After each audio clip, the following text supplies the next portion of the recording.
home, economic systems around home, affordable housing, those types of ideas. We're going to see Saturn in Pisces. Now, Saturn's one of the key planets moving, and it's moving from Pisces to Aries.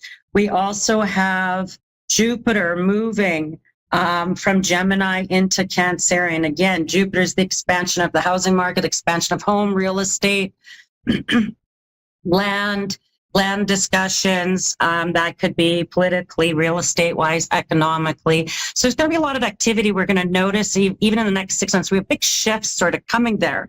We're also going to wind up seeing the shift of the planet Uranus, and it is moving from Taurus, which is governing the economy, into Gemini. And it's going to have that sort of little touch base with Jupiter for a short period of time to expand out, and to, over the next 7 years, it's going to transform communications. Like, I know, and I'm going to sound like a kook now, but 7 years from now, when you go back and play this show, we'll talk about it again. And we are going to see some incredible advances.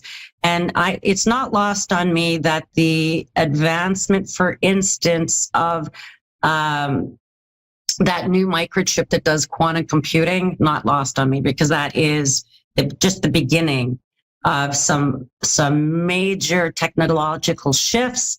And around the shifts of energy, there was also in the news around being able to transport data, very much like transporter kind of ideas of moving that data that could be changed into any sort of energy molecularly. So it's some big stuff. I don't even know if I did that justice, but bear with me. So this alignment that we're actually seeing February 28th sort of coming to its finest, so then it triggers all of these shifts of these 5 main planets already: Pluto, Uranus, Neptune, Jupiter, and Saturn, and moving into new placements, and Aries being sort of highlighted around some of these placements. And Aries is really going to bring ecological action. It's going to really bring action-oriented, revolutionary-oriented. It's going to provide action towards where there's been a lot of just visionary sort of ideologies, particularly that Pisces placement. Illusions, hey, the illusions are coming off. You know, they're releasing all these FBI documents, and, you know, but that's not the illusion. The illusion is that we live in a matrix. So at any rate, that's a whole nother discussion, possibly an entire show. But if I really get into the transit, how it's going to impact us, it's going to come in ways that we'll see incredible technologies. Now, this is where the wrestling that will come in with us, each of us, to raise the vibration, is that we need compassion and empathy, and let logic prevail, and that unity and collective is far more important than the I, or the hoarding or building of individual wealth. This is going to be a big shift. And I know people are like, what are you talking about, B? Well, we have things like the consciousness has been raised, and people are kind of feeling uncomfortable in today's world. And that is the shift in perspective. Now, if you can imagine, for instance, AI technology can be used for good, or it could be used for evil, right? And so the collective consciousness, this Pluto shift to Aquarius, that sort of ideology of the age, or this era of Aquarian power. And then we've got the shift to Aries energy with Neptune and Saturn structures, illusions, health, water, action. So action coming in areas, in health technologies, in communications, data transfers, quantum kind of stuff. We're going to see, my little brain can't even process the kind of stuff that's coming. And again, I think the bigger struggle is the ethics. And this is the sort of the question that all this energy will bring into play, is ethically, where do we stand? What side of the fence are you on? Where are you at? And so for each of the signs, for each area, your sign placement in your birth date, whether it's your moon, ascendant, whether it's your Venus placement, whether it's your solar placement, Each of them, because we have some bigger cycles ending, cycles that I could bring us back, 20 years, I could bring us back hundreds of years if we had discussions about it. Ultimately, we have a culmination of shorter cycles and bigger cycles coming to a culmination and a redirection.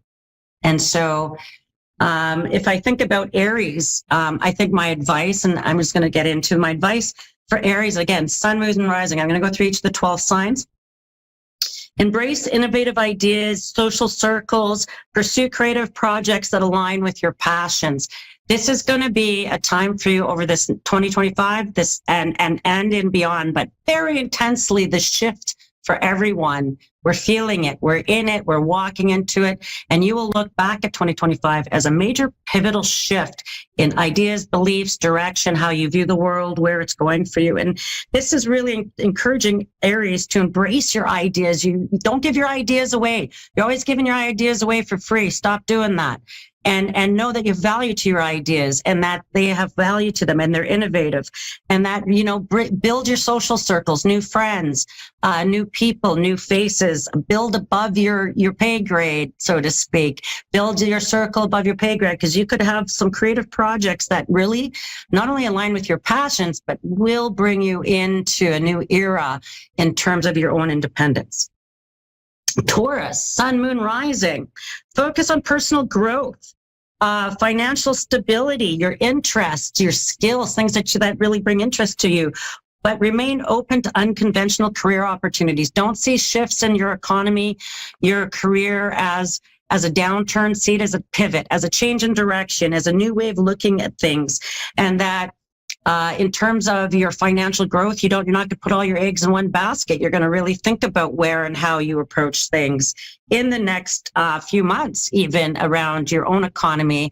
And you can find that new ways of doing things in terms of how you earn money benefit you. And that could even be if you're retired or if you're not working, even on disability, you could find new ways that generate different income for you. And there could be perks of money that way as well. Cancerian, sun, moon, rising, or even any major placements, prioritize emotional well-being, consider transformative practices to promote inner healing. Your mental wellness, your balance in life, little Cancerians, really putting closure to old narratives, old stories, old things that hold you back. So when I think about the bigger cycles closing and the smaller cycles, the smaller, faster moving planets, shifting us immediately into a new reality where the slower moving planets are sort of moving into this for you, Cancer, and you're putting to bed old stories. You're not your sickness. You're not what went wrong. You're not your family history. You're not your genealogy. You are a fabulous human being in your own rights and priorities. And this is going to be a time for you to really get focused on that and put yourself first. And it's not selfish to put your own mental well-being and your emotional well-being because you'll put it in practice. And this will certainly show up for you as a big change for you, Cancerians. Leo, sun, moon, rising. Strengthening partnerships by embracing empathy and open communication, fostering deeper connections, even with people you hate. Just kidding. Not really. So Leo, you could find yourself really strengthening romantic in-laws, partnerships, understandings of partners, past partners, previous relationships with empathy and open communication, and really not with the goal of just having a deeper connection, a deeper understanding of people around you and what's their intent, what do they have in mind for you, what can they bring to you in your world. And so Leos, this could be important for you. You could even find that again, you could even have maybe seen a soft spot or seen a spot in people that you typically considered as not helpful, or that you were enemy or not frenemy, or that you could see maybe the gentleness even in people who are weakened by their own laws.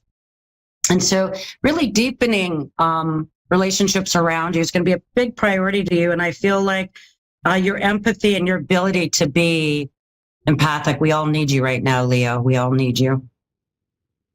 Virgo, sun, moon, rising. Enhancing your daily routines, creative endeavors, and focusing on any holistic health practices.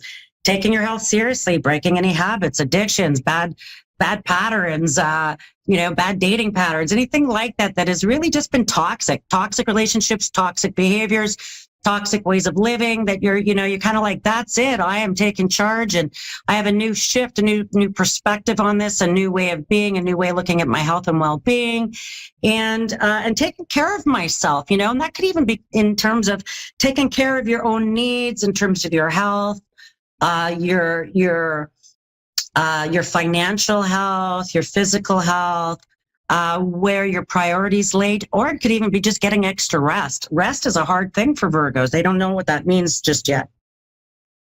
Libra, sun, moon, rising. This is going to be a time of creation. Unused, I heard this statement, and unused creative juices, unused creation turns into rage and anger and fear and anxiety.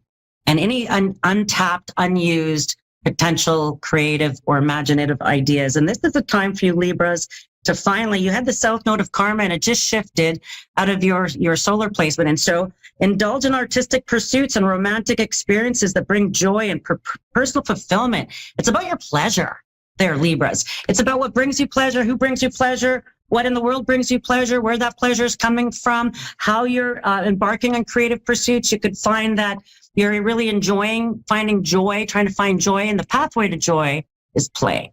And so that's what's coming up for my little Libras. Scorpio, sun, moon, rising. This is going to be a time of home, family, implementing innovative solutions, creating harmony, finding ways to solve all problems around where you live, where you are, where your home is, and what you consider home. And, and so it's going to be about reevaluating what this means to you guys. And so this is going to be a big theme with this shift in planetary placement for Scorpios.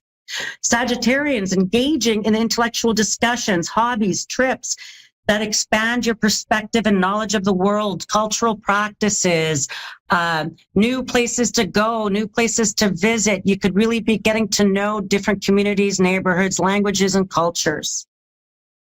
Capricorn, sun, moon, rising. This is a time of financial matters, investing in projects that offer long-term security, satisfaction. You could be looking at your long-term growth, your retirement, your savings, what you have, taking on a new idea about where you valued these things in the past, your social security, long-term investments, and how you invest in yourself and what is around you there, Capricorns. Aquarius, sun, moon, rising, taking the lead in personal initiatives, embracing authenticity, being progressive, making changes in your life you're afraid to make before. You won't be afraid. You're going to feel empowered. You're going to feel supported. You're going to find the right opportunity, technology, or timing that's going to bring you forward in a big way. And finally, Pisces, delve into spiritual practices and creative expressions, resonating with the inner self, finding your identity, finding your purpose, really finding those passions that lead you forward in areas of your work, your identity, your divine masculine, where you feel empowered and what you embark on your endeavors this next year. These next few months are pretty critical to some of these changes. We're going to get taste of that in the next 7 to 10 days. And I will see everybody in the next 2 weeks, talking more about astrology, but I'll see everyone in about 7 days.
to A1R Psychic Radio, Earth's #1 psychic radio network, and watching Moonstruck TV, enlightening television. Welcome. Time for the Mini Medium with Stephanie Cowan. Live from tarotwithsteph.net. Connect direct. In North America, dial 888-454-2751. In London, 20-3519-2158. In Sydney, dial 02-8488-3147. Or online, contact us through our Facebook page, facebook.com/psychic radio. Or one of our websites, askoneradio.com or moonstruck.tv. This is the Mini Media on A1R, the Ask One Radio Network. All right. Hi, guys. Welcome. Happy Hump Day. Happy Wednesday. I am your mini medium on the A1R Psychic Radio and the beautiful Moonstruck TV.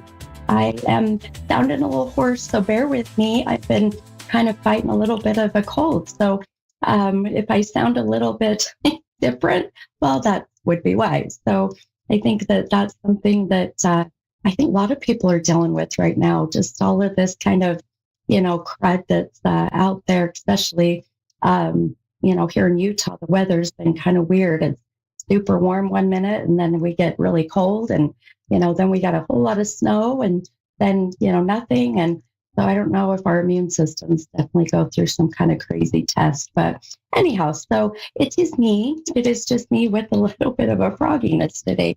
Anyhow, well, I hope you all are having a beautiful week. Can you believe that we are literally almost into March, which I don't know about you guys, but I am ready for some warmth, I guess, depending where you are here in the U.S.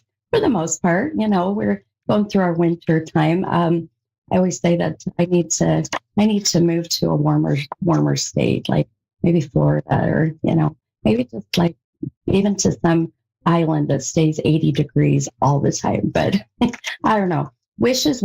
But anyhow, it's time for some spring. I'm so ready. And, I don't know how you guys feel, about, typical Groundhog Day and right, the Puxatawny Phil that comes out and predicts, whether we're going to have more winter or whether we're going to, see a spring come sooner. And if I remember right, I think the little stink ended up seeing its shadow, I believe. Is that what it is? Ran away in its hole, and now we have 6 weeks more of winter, which, I don't know. I think they say he's about 50-50. So, maybe he's got a little bit of intuitiveness in him, huh? So if it's up to me, I'm going to tell you, I'm just going to listen to my body and my intuition, just because I'll tell you, there's sometimes when our weather people think, that they'll say, oh, well, it's going to be, 10 inches of snow. And you look outside and, there's literally nothing. So, I know that they do their best, but what do you do, right? So anyhow, but I'm ready. I'm ready for some spring. I'm ready for some warmth, and definitely ready to get out to somewhere to the beach here, hopefully soon, which of course we don't have them here in Utah, unless you want to go to the Great Salt Lake. And yeah, that's just not as fun. It's pretty gross. So anyhow, all right, you guys, well, enough talk about the weather. I did pull an affirmation card for the week, and I loved this card, by the way. It's interesting, the things that I'm going through in my life right now, as I pull cards, without a doubt, I feel like we can connect with whatever these affirmations are and apply them in our own life. So I know this particular affirmation fits beautifully with what I'm going through. So I hope it does for you as well. So I picked the number 12 card. So as many of you know, numbers that come in, I'll see numbers throughout the whole day. And the number 12 has been very significant today. 12, it's just been a number popping up all over. So it'll connect with someone tonight. And either one of my callers or even when I do my my free readings and whatnot. And I've actually moved those to tomorrow night, by the way. So I'll be doing my free readings every Thursday night. And that'll be on my YouTube channel, which is also, it's Mini Medium 7-5. So look at that. 7 and 5 is 12. Must be my number.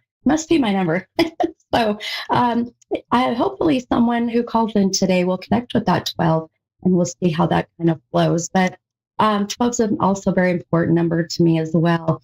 My mom, who has passed, birthday was on the 12th. And actually, tomorrow will be my mom's her anniversary of passing. And she passed away. It'll be 13 years. So, or excuse me, 12 years. It was in 2013. So you see where the 12s are coming from, right? So without a doubt, my mom's with me today, and being tomorrow is the anniversary. I'm sure that's part of this as well. But the 12 is the number. That is the number of the card that I pulled. So the affirmation for you all says, it is safe for me to explore unknown worlds and try new things. So it is safe for me to explore unknown worlds and try new things. And I love that. I love it. It's where, the motivation or the advice to step out of your comfort zone and to explore, things that you've never done before. And this doesn't mean you have to totally jump out of your comfort zone, but, baby steps. Sometimes some of us need baby steps, unless you're a Gemini like myself, and you just take big leaps of faith and throw caution to the wind and trust the universe will take good care of you, so which the universe has very well taken care of me. So I'm very blessed in where I'm at.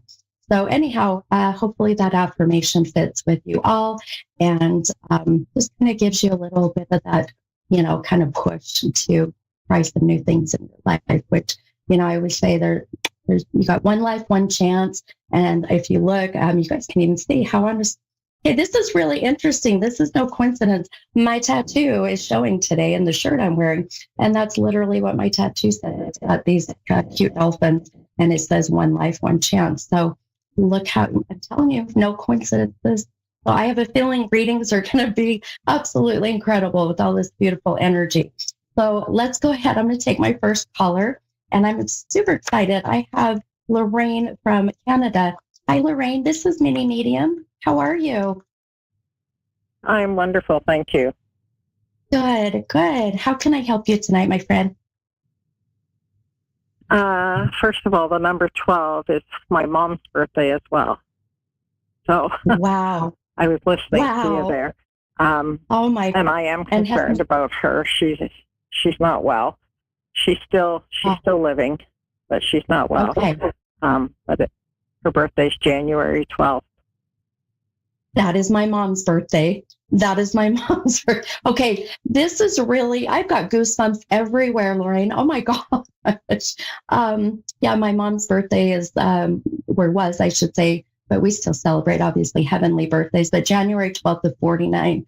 So, yeah, that's crazy. I love it, and I truly feel that, my mom's been with me today. Like I was saying, tomorrow is her anniversary of passing. Tomorrow will be 12 years since she has been gone. And just can't look at this as a coincidence at all. So, no, because my mom's really not well. And yeah.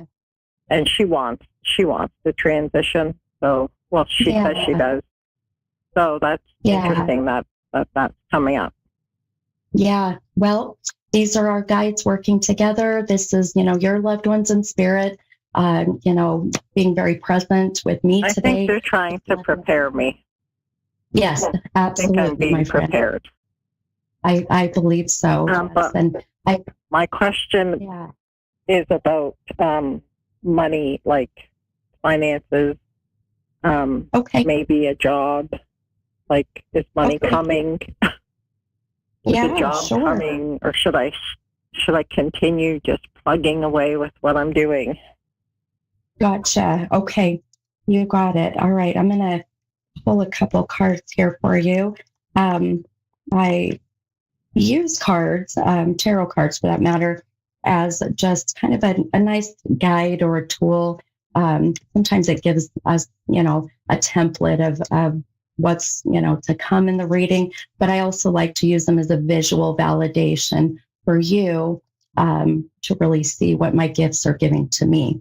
So I pulled a couple cards, and I went ahead and pulled 2 cards with the number 12, counted out 12. And the first card that came out, and I love this for you, Lorraine, is this wheel card. I'm going to show it on the camera because these cards are beautiful. But this gal is, in this yoga pose, and she's balancing herself on what is a compass.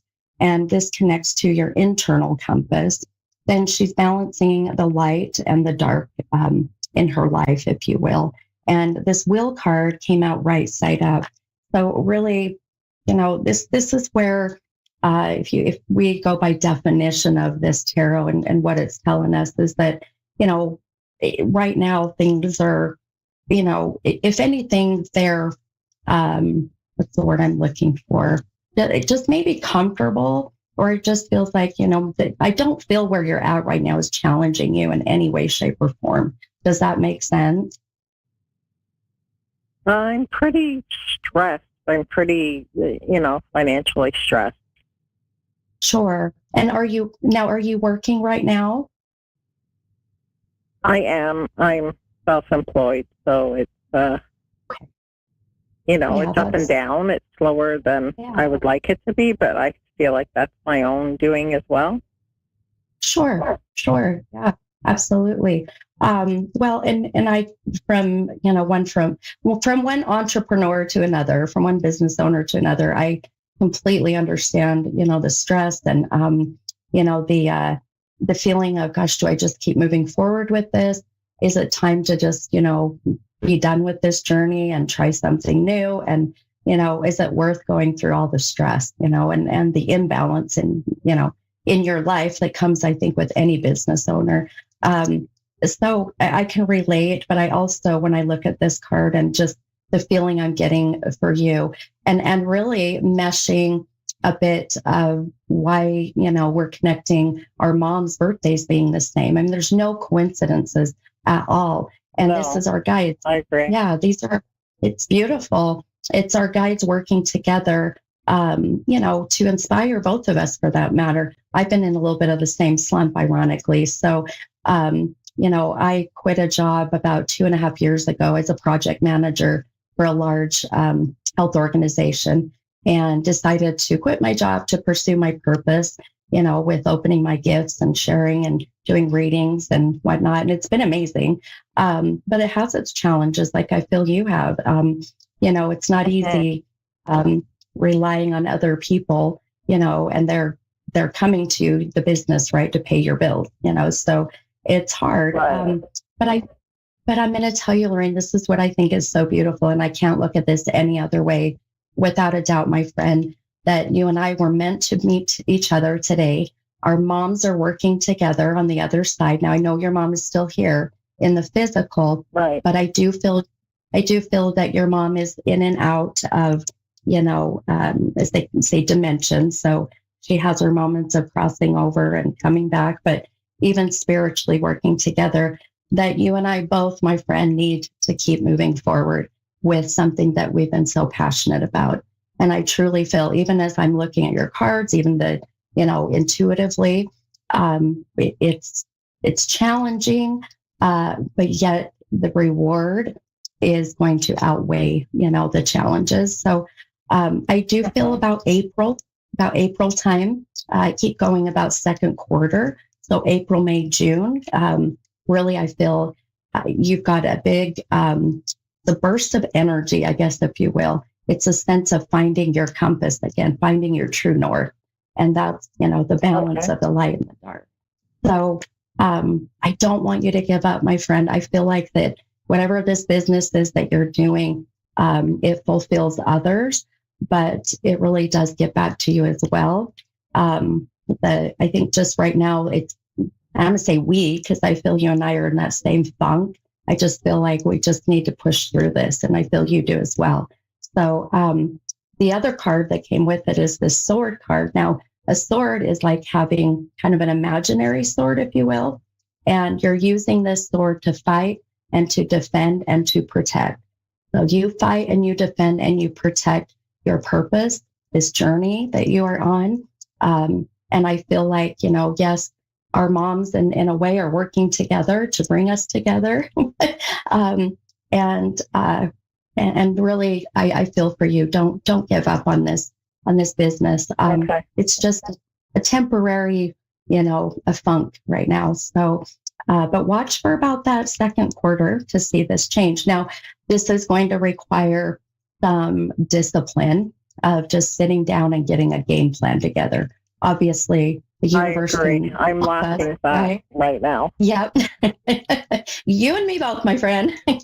You and me both. So, and we're even energetically, we're coming out of, everybody is kind of this weird funk, this energy that's been kind of blah. And so mark my words, I really feel, right about that time, you're going to see some beautiful changes. So hang in there. Okay. Okay. So no job coming up. I didn't feel anything that would be a good fit, if that makes sense. I just feel that it does make sense, because I'm applying, Yeah. I'm looking, but my heart, I'm cringing, no. Yeah, exactly. That's what I feel. I feel And I had a dream last night that I believe he was a guide, put a gold coin in my hand. And I'm like, okay, so something's coming. Absolutely. I'm going to show you. I don't know if you can see, but you can go back and watch this on Moonstruck TV on YouTube, or even on Facebook for A1R. But the card I'm holding up, the wheel, has literally a gold coin in the center. Oh, Literally a gold coin. So here's your sign, my friend.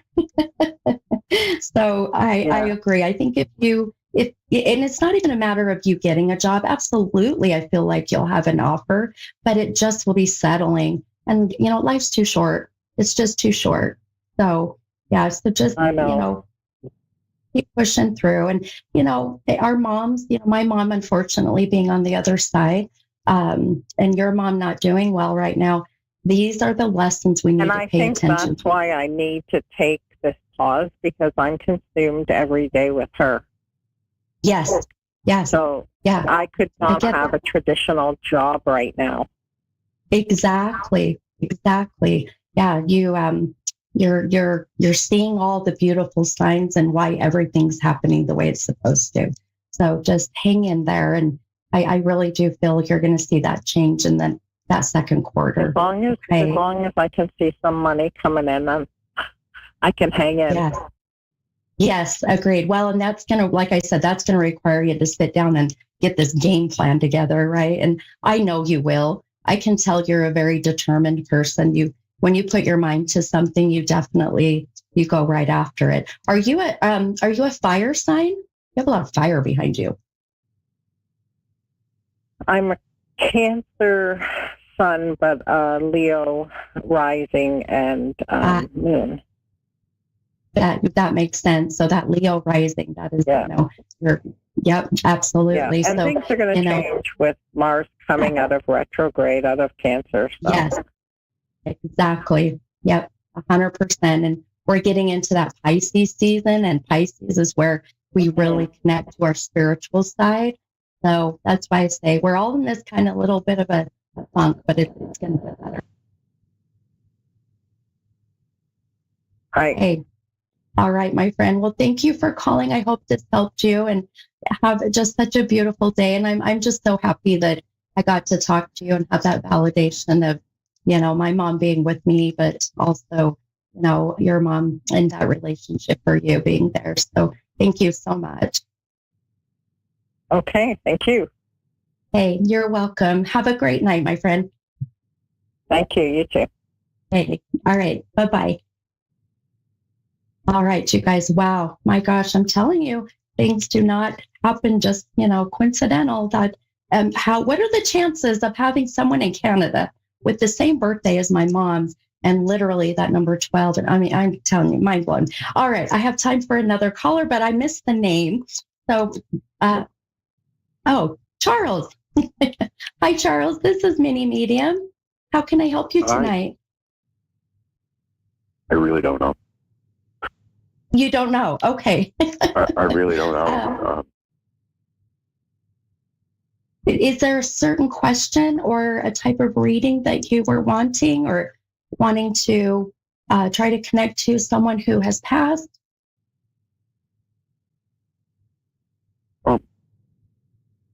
I really don't know. I'm really like stagnant right now, and just got over a relationship, and I don't really know where I'm going with that. You know?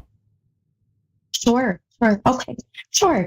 Let's let me pull a couple cards for you. Let's see what direction that I feel that. I always say it's general reading, but it's always going to be the first thing that is shown to me, per se. So. Give me just a moment here. I'm going to pull a few cards for you.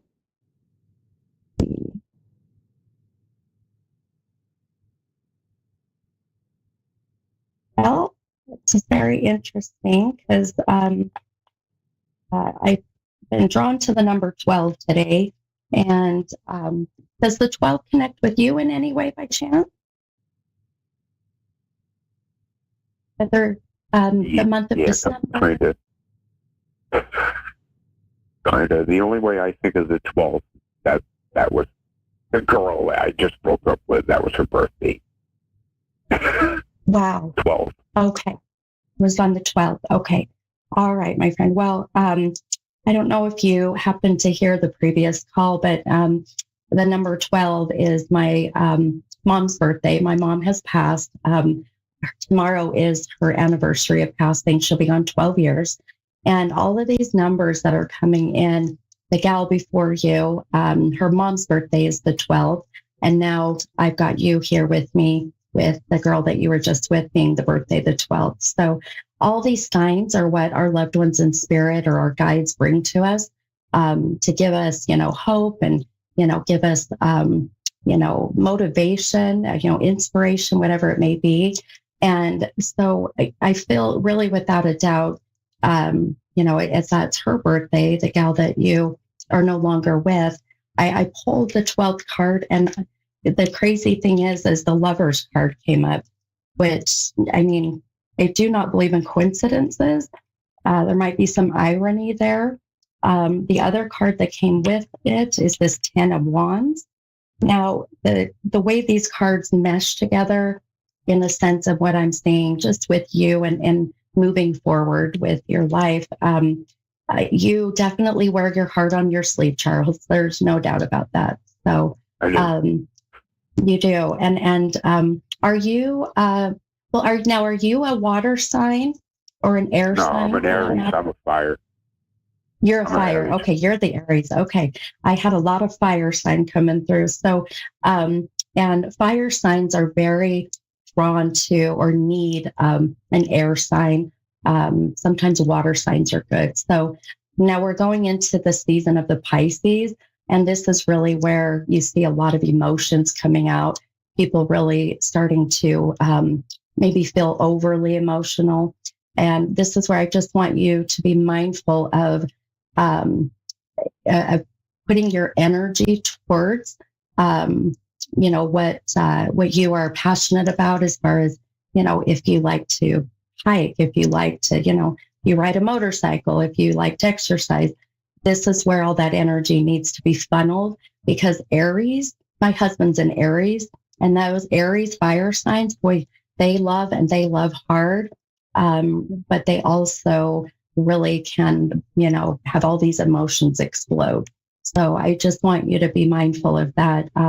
Because I do feel about October, and I know that putting us out, 8 months, but gosh, October will be here before you know it, Charles, and time flies by so damn fast. So, but October, as October comes, there is a sense of you even offloading some of the unnecessary baggage, if you will, of emotions of, past stuff that just hasn't been good for you. So, in the meantime, in the next 8 months, please I want you to really be focusing on doing the things that you're passionate about, or what you love to do, or even what you used to love to do.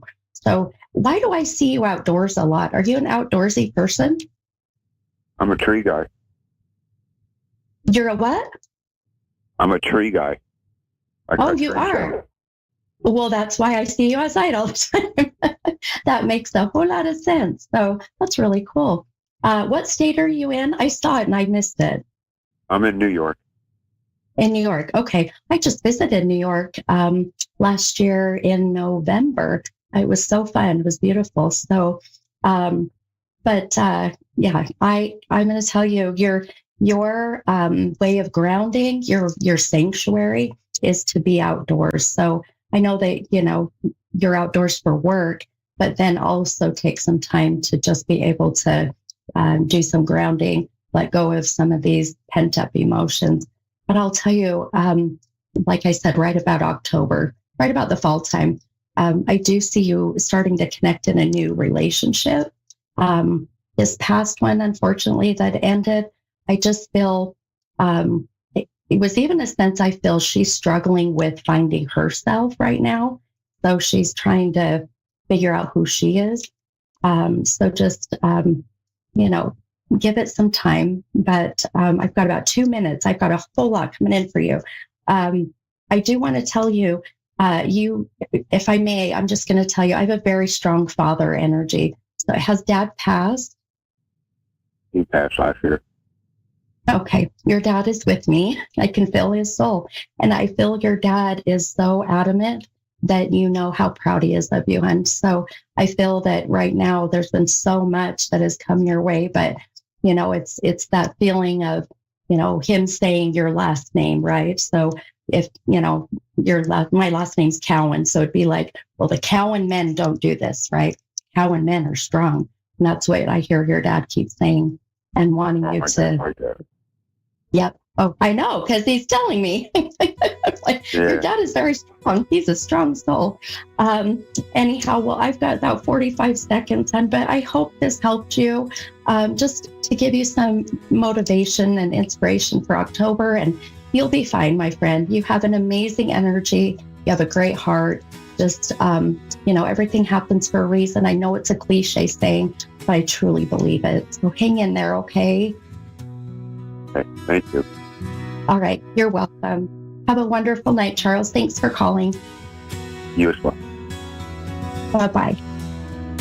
All right, my friends. Boy, gosh, 30 minutes goes by so fast. So what an amazing night. I'm literally going to get off and start crying because I know my mom's right here with me. So thank you guys so much. I cannot wait till next week.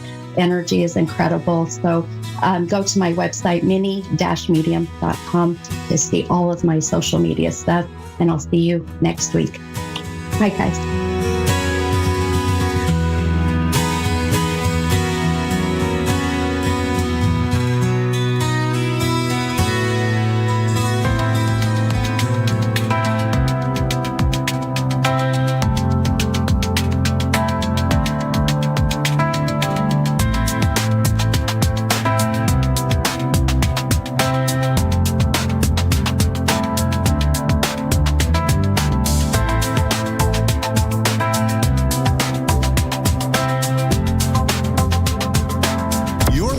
To A1R Psychic Radio, Earth's #1 psychic radio network, and watching Moonstruck TV, enlightening television. Welcome. Time for Ask Bella Maria with Bella Maria. Bella Maria. Live from AskBellaMaria.com. Connect direct. In North America, dial 888-454-2751. In London, 20-3519-2158. In Sydney, dial 02-8488-3147. Or online, contact us through our Facebook page, facebook.com/psychic radio. Or one of our websites, askoneradio.com or moonstruck.tv. This is Ask Bella Maria on A1R, the Ask One Radio Network.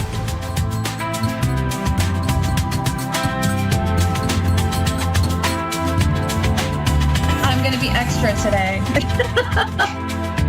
Thank you so much for that lovely introduction. And this is Ask Bella Maria. I am your host, Bella Maria. So a little bit about me. I know that you guys have seen me twice, and now this is my third show. And a lot has happened in this week. There's been, right after our show, I was called that my dad was not doing well.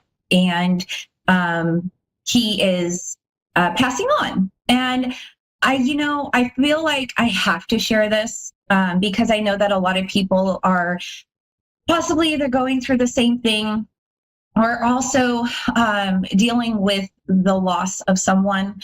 And it's tough. But for me, I think it might be a little easier because being a reader and a medium, it feels like I'll be able to still connect with him, regardless of him being not here in the physical plane, right? Here on earth. So I appreciate to all of you who have been praying and holding a space for our family. And it means a lot to me, especially because I'm so new to this family. So A1R Radio, Psychic Radio, you guys are family. And I really appreciate everything that you guys have done for me. Moonstruck TV and Enlightening TV. Thank you for watching, all of the family there. You guys have been so gracious and very welcoming, and the views have been amazing, and I'm excited for more things to happen and to come. So I am not going to be doing a call today. I'm going to be talking about some different things, and my thing and my specialty is omens and superstitions and things like that. So we're going to be talking about the first thing is holy water. And a lot of people tend to kind of say, oh, it's nothing. But, there is something special about holy water. And so I wanted to share a little bit about that. And we're going to talk about also rose quartz. Okay, rose quartz. So this is my Lord's holy water that I use.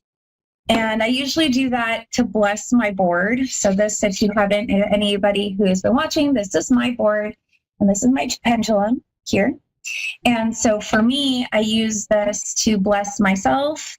I use the holy water to bless myself and my board and my cards.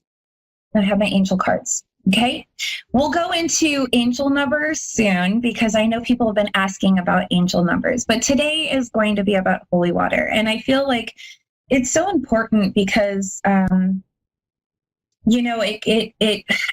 is kind of it is a protection. And I'm going to go ahead and read something. So if I'm not looking at the screen, I just want to let you know. I'm going to be reading this off of just some general websites. And I wanted to look things up because I was kind of curious. I always, being Catholic, I always had a understanding that, use the holy water, it'll protect you. But you don't really know or understand why, right? So holy water is a symbol of God's protection and love. It is used in many religious traditions, and in some traditions, holy water is used as an omen or blessing. And we're going to get into what is an omen and what is a blessing. And so an omen is an event regarded in a important or good or evil prophetic significance. So with this would be considered a good omen, right? And you would use it for protection. Now, a blessing is a prayer to ask for God's favor or protection, grace said before meals, things like that. But the blessing in this case is asking God to do a favor or to have protection for us. And so by us using that and using the holy water, and some people will do the holy water will be like, you take it, you do name of the Father, Son, the Holy Spirit. Or some people just do name of the Father, Son, the Holy Spirit. Or some people just put it on the points of their wrists. I use it to bless even our couches when we're sitting on the couch, and I'll do it on the headrest. I'll do it on my door. I'll put it in, I'll sprinkle it throughout the house. Or if there's something like a new item that had come in, but it came in from somebody's older energy or things like that, I'll use that. Okay. So that is what it is. So it's either a blessing or an omen, depending on how you are using the holy water is how you will be doing that. So in Catholicism, holy water is used to bless people, rooms, churches. It is a reminder of baptism when people enter for communion with Christ. Holy water is a sacramental, which means it is a sacred sign that signifies spiritual effects. Holy water is used to remove original sin and personal sin. In Judaism, in one ceremony, holy water was given to a woman suspected of adultery. The woman's reaction to the water would reveal the truth. In Islam, Zamzam water is considered holy water that can perform miracles, very similar to what Catholicism is. Muslims drink it for protection, blessing, and cure. It is used at weddings for mothers giving birth, babies, and sick people. Holy water is rich with symbolism, spiritual power. It is used to fight evil and spirits and limit the power of the devil. And so in this case, when I'm using holy water, this is from Lourdes, from France. Lourdes water is, there's a very big story on that. So if you want, you can always do some research. I will place that link down on the bottom. But Lourdes, young Bernadette, Saint Bernadette, she had been told by the Virgin Mary that this was going to be a healing water, and it was made for miracles. And so this was actually given to me, to my family, when family went over to Lourdes, and they brought the water back. And so I used this for that specific reason. So for me, I like to use it as a blessing and an omen. I think that is a good omen. I think it is something to have. It's like that extra protection that you just kind of need. I mean, I have, my cross, and I also have, we haven't talked about this yet, but we also have the horn. And in Italy, because, being Sicilian, in Italy, that is something that's like really important, is to have the horn, just like the mala oikyo, or the evil eye with Israel. So everybody has their special things and the blessings and all of that. I did this. I even used it for my dad when he's right now he's still going through his process, but he has, the cross that he's holding on to, and he has the holy water. We put that on him, and he was blessed by the priest. So with that being said, I just kind of wanted to share, something about, how I work and what I do to protect myself and to allow myself to be able to do readings and be more protected, so that I can actually use God and Jesus and Archangel Michael. And Michael is another protection, all in its own. He is there to protect us, because he works with, the people on earth. And so he's on that kind of level and that frequency. So with that all of that being said, is that, you can use whatever you feel. Some people use ammonia to rid off curses, things like that. I use holy water. That's mine. We also use certain different things, like if you want to bring in, wealth and all of that, and protection, use cinnamon sticks. So there's so many cool things, so many different things that you can use while you're doing your sessions and working with people. That is something that I help with those who are looking to do sessions where mentorship is involved. And so that's something that you can, look at on askbellamaria.com. We're going to go into crystals. Now, I think that, God has made this beautiful earth. What we have here is every resource that we have is meant to be used for medicine, or for healing, or for just feeling good and happy, protection, all of that. And so these are, this is a jar of, It's opposite. Sorry, there you go. This is a jar of rose quartz, and rose quartz is known for healing. It is a stone that is unconditional. So if you are having a hard time sleeping and you're with your partner, significant other, husband, wife, whatever it is, you can put that underneath the mattress. And that helps. So you can spray on your holy water, and then you can also do the rose quartz underneath the mattress. And when you put the rose quartz underneath the mattress, it emits a strong vibration of love, and it helps it helps supporting emotional and relationship healing. So it also inspires compassion and gratefulness and appreciation. So with using the rose quartz, you have to always remember that it does absorb the energy too. So you always might want to clean it maybe once a month, or depending on how hard of a emotional time that you guys have had in the home, by clearing it and using the holy water, just spraying it on, it can help that too and diffuse the issue. Also, you could always put them in into the moonlight or running water, like a river water or something of that sort, or you just envision it to clear it. Okay. You could also put it with citrine, and the citrine would disperse any negative energy or any energy that has been attached to that, and it constantly cleans it and clears it. Okay, so citrine. All right, we have 60 seconds. So I wanted to say thank you to all that we have such a short time on this earth. So if there is something that you need and you want to ask a question, please feel free to reach out to me. You can reach out to our family here on A1R Radio. Constance or one of the producers will be able to help us get those answers to you. And also, I want to go ahead and I will incorporate a card in the thread below after the show. Okay, so I really want to say thank you so much for being here, for watching, and for being open to learn different things. And if you knew them, then maybe I just taught you something new. If not, then I'm just glad that you were here. So I would love to extend an invite of to come and do askbellamaria.com. And thank you so much for watching.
to A1R Psychic Radio, Earth's #1 psychic radio network, and watching Moonstruck TV and Lightning Television. Welcome. Time for Insights with Solaris with Jennifer. Live from Solaris.1. Connect direct. In North America, dial 888-454-2751. In London, 20-3519-2158. In Sydney, dial 02-8488-3147. Or online, contact us through our Facebook page, facebook.com/psychic radio. Or one of our websites, askoneradio.com or moonstruck.tv. This is Insights with Solaris on A1R, the Ask One Radio Network.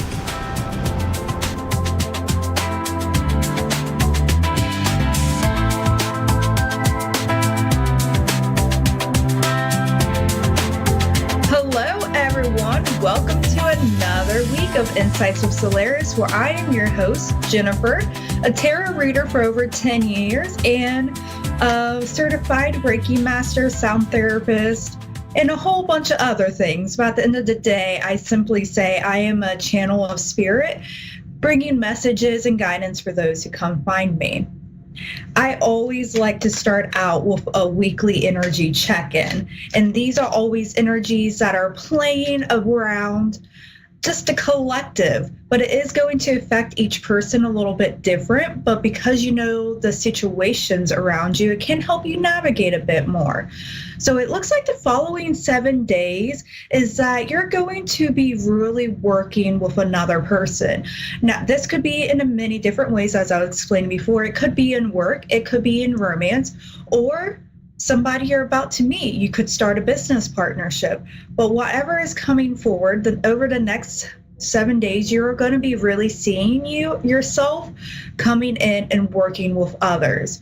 It's going to be a little bit of slow movement, but it's like you're working on some type of shared goal, and that's going to come to fruition, if I can speak today. But any pause in actions that you have or any worry that you have about this partnership, again, it could be finances, it could be career, it could be romance.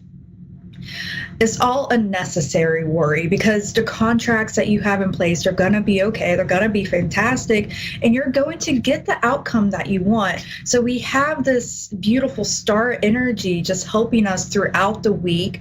So the things that we have been hoping for, that many of us have been praying for or wishing upon the star, they're coming to you one step at a time. So if you're looking for that career change, or if you're looking for that relationship, all of the energies are coming around this week to really support that, especially if you're doing some type of collaboration with another person. And I'm just going to get one more overall card to see what do we need to know about this week. Unity. Okay. This could be many different situations. Of course, as we go into collective readings, we often have all these situations. But as we go into unity, it is about truly understanding the people you are working with. You don't have to agree, but it's about finding viewpoints and mindsets that can be agreed upon for spiritual, what I'm hearing, reorganization and personal growth. So it would be a good week to kind of find like-minded people. You're staying with friends, just enjoying some good conversations as well, because you have a whole lot of coming towards you. And as we're already coming to the end of February, things are going to continue to pick up throughout the year, getting a little bit faster. So we're kind of going into this period where this is your last moment to rest for a while, because it is going to pick up, and it's going to start moving very quickly once we go to March. And so when you follow up until next week, make sure you are standing your ground.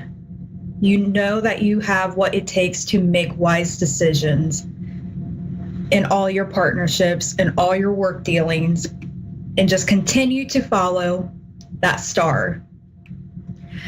And we are going to go to our caller tonight, and we have Faith from Oregon. Hello, Faith. How are you?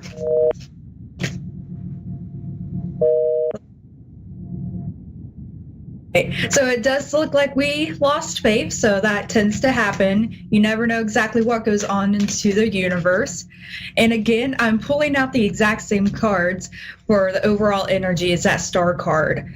It would be, and also for some of you who may find yourself struggling this week, is going in and looking at kind of your patterns that you came across from childhood. Because as you're moving forward, it is time to really explore why it is that you react the way that you do, why it is you have these hopes and dreams. Do you know why you have a favorite food or your favorite color? So it is a really good week to explore these things, because a lot you're going to be asked to leave in the past as you move forward. And we always are kind of resistant to change. And that's completely natural. The unknown can be scary, and we naturally kind of resist the unknown because we don't have the information that we need to react appropriately. So if you don't have a steady foundation, especially if you are coming into that childhood memories, just continue to go on, explore that, and then that is going to help you create that situation that you want throughout the rest of the year. And we're going to see if we have Faith on again. Hello, Faith. Can you hear me? Yes, this is Faith. Thank you. How are you today? I'm doing great. How about yourself? I'm doing really good. What type of questions did you have tonight?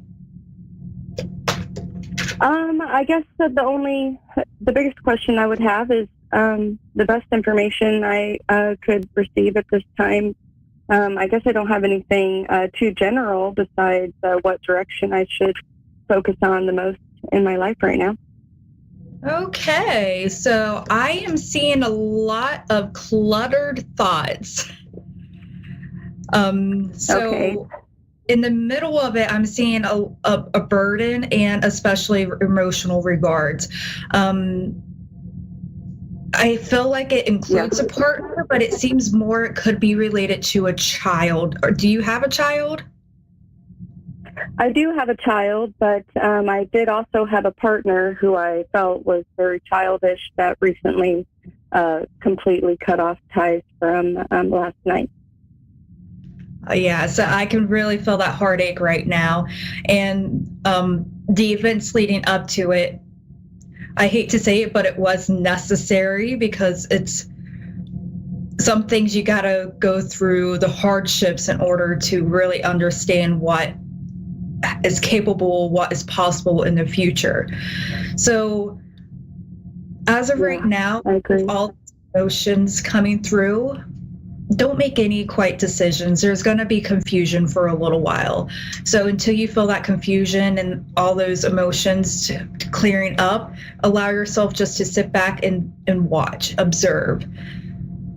Okay. I do like that overall in that energy, you are being shown what things need to be fixed, because you are carrying over things from your patterns. So it could be past relationships. It could be things that you learned from your parents, and that there's some things that you could let go to help you move forward.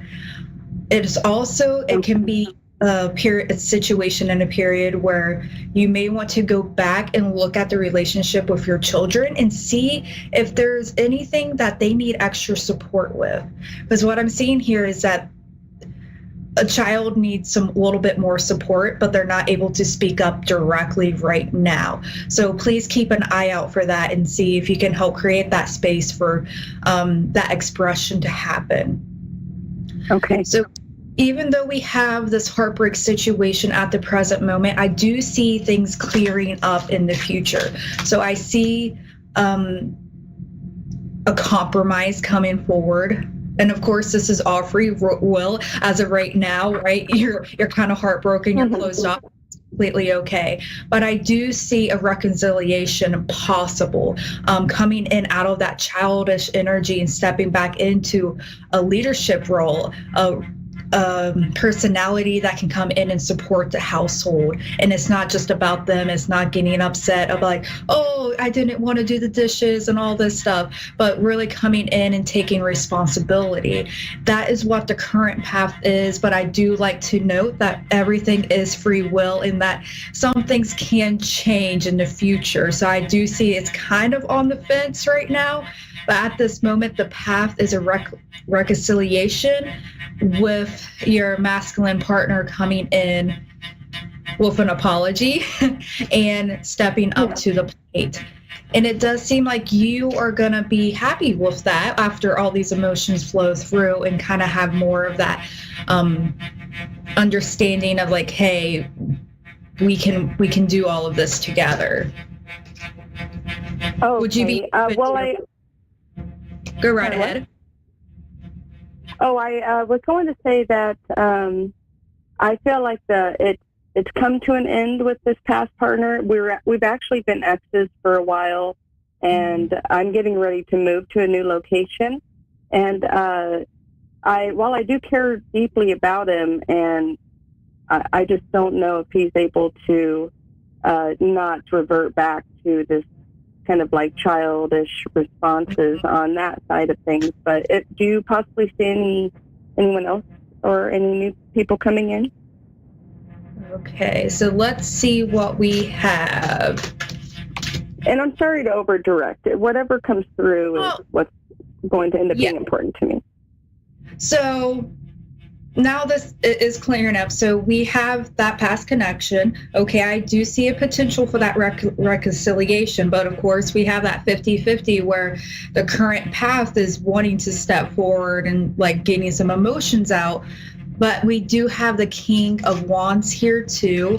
So typically when I see this combination of cards, I am seeing it as somebody who can still be very impulsive. So even though it is somebody who was like, okay, I can step up this time, can still be an impulsive energy.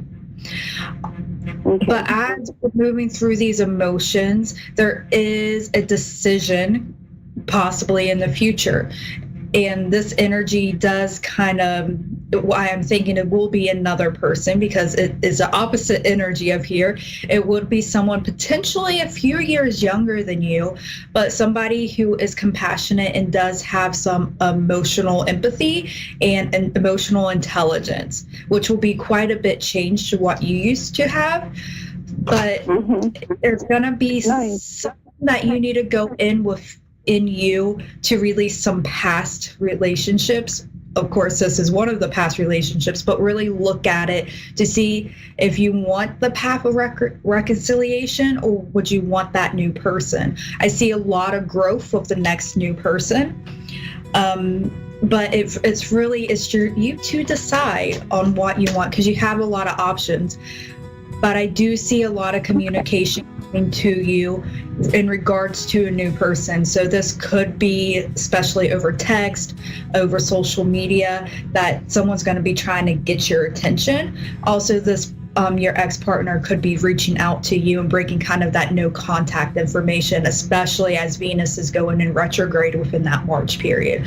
So just keep that in the mind. You don't have to say yes if this person comes back because no matter what, you're having another person come to you because you are meant to find a healthy relationship and have that balance. Okay, nice. I thank you. Yes, absolutely. I hope that clears things up for you, Faith. Yes, it does. It does very much so. Fantastic. Have a great night. Thanks.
Psychic Radio, Earth's #1 psychic radio network, and watching Moonstruck TV and Lightning Television.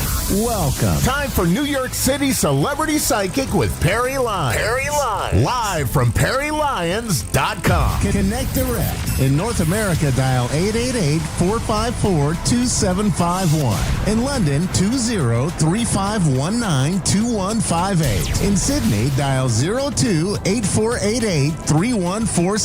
Or online, contact us through our Facebook page, facebook.com/psychic radio. Or one of our websites, askoneradio.com or moonstruck.tv. This is New York City Celebrity Psychic on A1R, the Ask One Radio Network. Hello, my cherished duckling. As you can see, my shoulder's on fire, and yet I am not worried. So I hope you've had a lovely week. It's certainly been interesting. I think I'm going to cut right to the psychic tarot weather. Sorry, my hair keeps doing things, so I just decided to ignore it. But I am selling these little, I don't know if you can see what it says. I make these little necklaces that say things like, seriously, WTF, or help me, or anyway, I'll have them up on my website soon. Anyway, I'm very happy you're here. I can see you with my heart, and I'm going to do the psychic tarot weather, which is just like regular weather. I'll say it with me, less damaging to crops. And what's going to happen is, even if you're just strolling past the TV or radio podcast emitter, sorry, this still applies to you. There is no escaping it. The first card is for today. The second card is for the middle of the week, like Saturday, Sunday. The last card is the last couple of days of the week. And it's just kind of talking about the zeitgeist, which is to say, what's going on, kind of psychic weather, for lack of a better word. Okay. The first card is interesting. It's the Page of Swords. Page of Swords often means, and I have to explain, it's a whole new deck my friend Meredith Deming gave me. I love it. It's very accurate. And the reason I'm using it is because I splurged and got a cleaning person in, and she was very, very born again, and she threw out all my tarot cards. Luckily, I had these under my pillow. So, okay. So, Page of Swords usually has to do with, it can either be a younger person, with an Aquarius, a Libra, or Gemini, or a message of some kind. It's sort of a bearer of good tidings. So it's possible that you will receive by email or text this week. Oh, hi, Gail. I'll be with you in about 3 minutes. While I'm doing this, I'd like you to do some vagus nerve breathing, which is where you go, and then one more breath on top of that, and then you breathe out through your puckered lips like this. Which sounds annoying, but it's a vagus nerve, as opposed to vagus nerve, which is where you wind up in a motel room in Las Vegas with 10 unconscious sex workers, 40 bottles of empty liquor, and a decade of your life gone. But enough about my personal life. Anyway, so this is some sort of good news coming to you. The second one is interesting. I don't know if you're single, but the Page of Cups it looks like a suitor, but he's a little younger than you, or she. That's not a bad thing at all. I was engaged to somebody 16 years younger, who was also one of People Magazine's sexiest men alive. So I was 16 years older than him. Something he didn't know until I unwisely sent him to the pharmacy to pick up the prescription for me, and then jig was up. We still stayed together, but what the hell. So this is somebody probably younger who is looking at you with kind of surprised romantic attention. Or this could be somebody around you who's your same age bracket, who is a Cancer, Pisces, or Scorpio, who is acting like a schoolboy in love, like dipping your pigtails in the inkwell, asking to watch your books home from school. Next time, he's going to ask you and your books. But so this is really nice. And the other thing it can mean is the rebirth of creativity in your spirit. If you were very creative when you were young, but you kind of gave up on it because hashtag grown up, might be a good time to do that. But this feels to me like a younger man who's interested in you. And if you're not interested in him, send him my way. Okay. And then the last card is the star card. I never pre-pick these, by the way, just grab them and go. Star card is actually a lovely card. It means that the essence of who you are is being seen and appreciated by many more people than usual. And you might be stepping into a role of authority or a role, some sort of limelight. Limelight's an interesting word because it's actually taken from very early 20th century stage lights, which were lime calcium flares. So limelight. Anyway, so where was I? Oh, the star card. Yeah, it's that 3 days, like Monday, Tuesday, Wednesday. It's a good time to venture out in the world and try and use your personality and charm, which are very kind of right now, to get what you want or who you want. There you go. Or knock over 7-Eleven. It's up to you. Anyway, so hi, darling. How are you? Thanks for waiting. Miss Kentucky? Good. Yes, I'm doing good. Nice to hear your voice. I like to connect to people through their birthdays. So if you wouldn't mind telling me when your birthday is, then we'll jump in. December 2nd, 1960. Oh, you're just a baby. Year of the Rat, which is great. Doesn't sound like much, but it's the most sort of enterprising and sociable of all the Chinese horoscope years. And you're Sagittarius. Woohoo! So we love that. Yeah. Yeah, and that week of Sagittarius is very blunt. I mean, they're very jolly and great fun to be with, but do not ask their opinion unless you want their opinion, because you will tell somebody. Yeah. I had a father a couple days after you, and like, amazing, great man, not tactful, so, which I still love in people. How can I help you today, my darling? Well, I have a friend who's having serious surgery, and I'm hoping that she's going to be okay. She's in Louisville having the surgery. You know, I don't think I've ever had anybody come on here and use their question time to ask about somebody else. You are a lovely and amazing person, and my hat is off to you. Imaginary hat being Thank put on you. you. Yeah, lovely. Can you tell me her first name and, if possible, her birthday? Carolyn in August. I think August the 1st or 3rd. I think it's the 3rd. Thank you, my love. Okay. You might be right. Actually, yeah, I think she's going to be okay. Is it something to do with the chest area?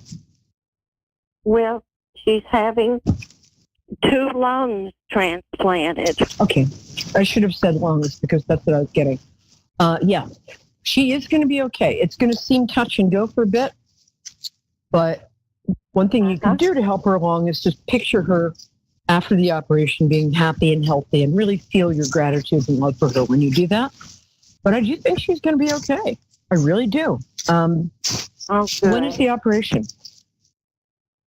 Well, I just I got a message because she couldn't talk for a long time. She was on oxygen, and it would, deplete her oxygen. But she sent me a message saying that they said they had lungs for her, and they're on their way to Louisville, and that was last night. It could have been today. I think it probably was. I'm feeling that it was. Yeah, I do too, and I'm feeling that she's out the other side. I mean, she's not going to be tap dancing anytime soon, but she is. I feel like she's got years left, and she's going to be okay. A lovely thing to ask. Yeah, and she's a really nice person too. She's kind of a bright light. She's had a lot of grief in her life.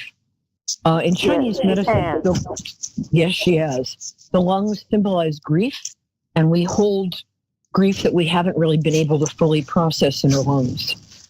After my mom passed, I had pneumonia for like 3 months because all my grief was right there. I got better, and she is going to too. You're just wonderful. What a great person you are. Thank you. Let me know what happens. I'm gonna sort of pray for her too, in my own I praying way. appreciate that. Well, my pleasure. Is there anything else I can help you with, Mela? I was just wondering, maybe about my finances. What do you see as far as that goes? That's a tough one. I have to sort of give me a second because I have to fight through my own fear on this topic right now. You had a 401k, right? You worked for a long time. Oh, okay. Well, you've some savings. No, I don't. I would. Yeah, you have some savings. I would call Social Security if you haven't already and try to get anything that's owed to you sent to you now. I also, hold on a second, Kentucky. Yeah, just make sure that you're for the next couple of months until we're out of this mess. Just be you're already very careful about your spending. Right. I would be even more careful, and maybe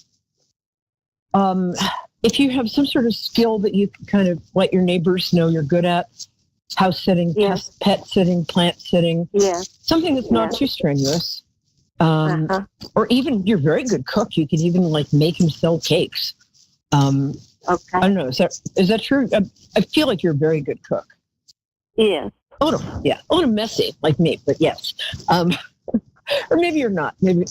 I would think about just doing something in your communities to make a little extra dosh, just to be on the safe side.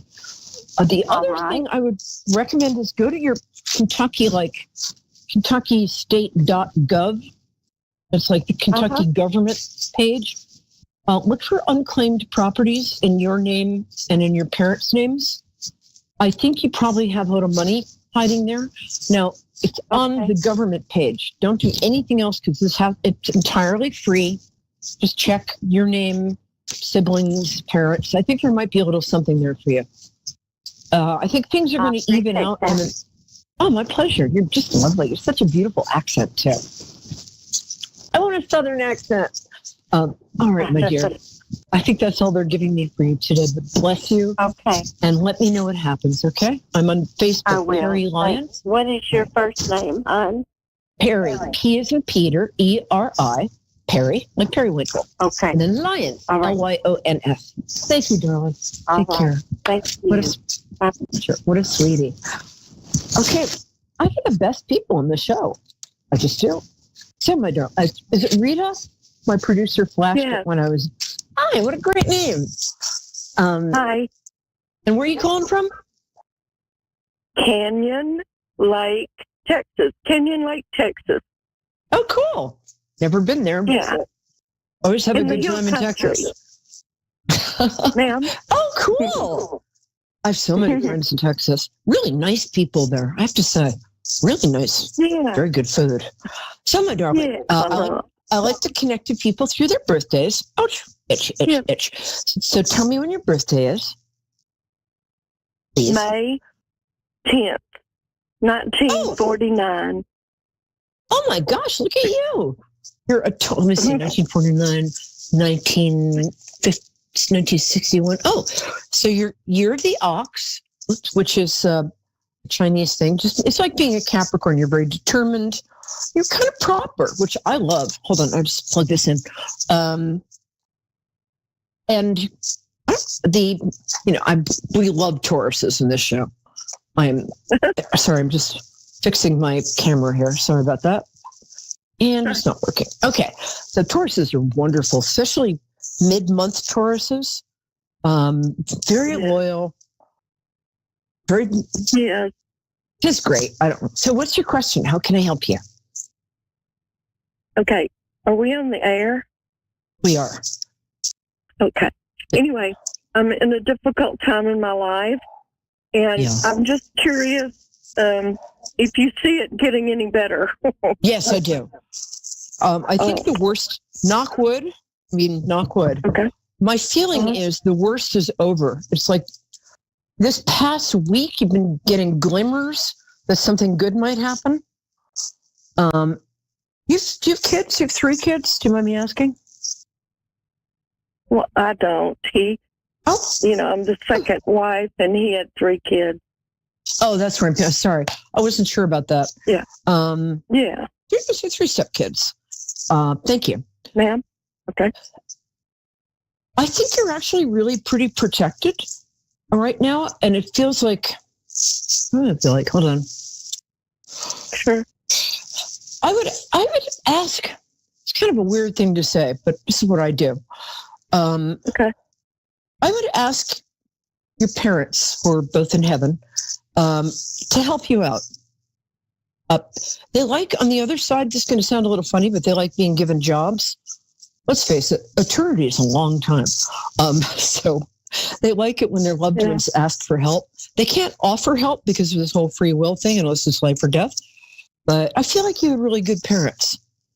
So No, ask them for something. No, I didn't. Well, they're nice now. In fact, I would not ask God, my I'm so dad sorry. I feel like an idiot. anything. I'm so sorry. Well, where they are It's now, okay. they're very apologetic because they showed up and they're like, we'd like to help, which does happen. Well, when they people, should be. Yeah. Use their guilt. Use it. I'm sorry, I'm not usually wrong about that. They just showed up saying, like, we want to help. So I guess they have a lot to make up for. Oh, sorry about that. I think I'm hard to read. No, it's not that. I'm nobody's hard. This is my job, and I love my job, and I'm good at it. So, Right. but that took me. I didn't expect them to show up, and I think they I'm not showed going up. to ask them. So No, see okay. if I have Don't ask anyone them. else. Don't ask them. Moving right along. Okay. One thing that's going to make you happy is being a little more in community. Do you go to a church, or is there any kind of like? I volunteer as much as I can and have done so when I retired as a social worker. So I try to do that, but there's a situation at home. I can't do much anymore. Yeah, I'm sorry. I get that. Yeah. Well, what I get is there's some sort of financial upswing coming, but it's not for 2 months. Not for what, please? 2 months. I'm sorry, it's not a great headset. But what is happening in between time? Have you just started up something that was like an old hobby or something you enjoyed doing? No, not recently. You might want to think about. Yeah. You're what? Artistically inclined, and I'm in clay class, but I'm not. I don't sell anything. Okay. What I was saying is there's something you did as a child that you could kind of do right now without any expenditure or having to stray too far away from the house. And there's some big change coming up in 4 months. God, 4 months? Hold on a second. What is it? Okay. Going to be some sort of change in your.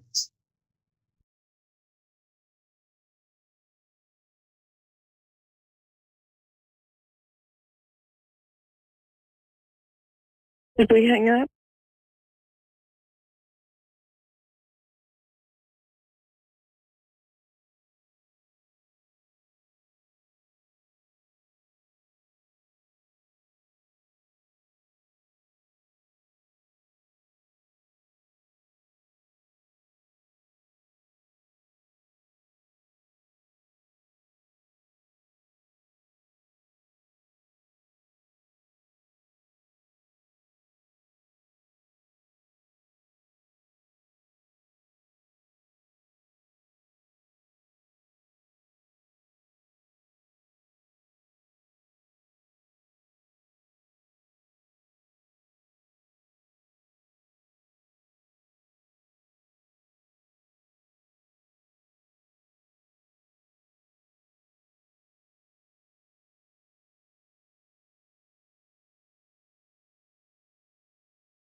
to A1R Psychic Radio, Earth's #1 psychic radio network.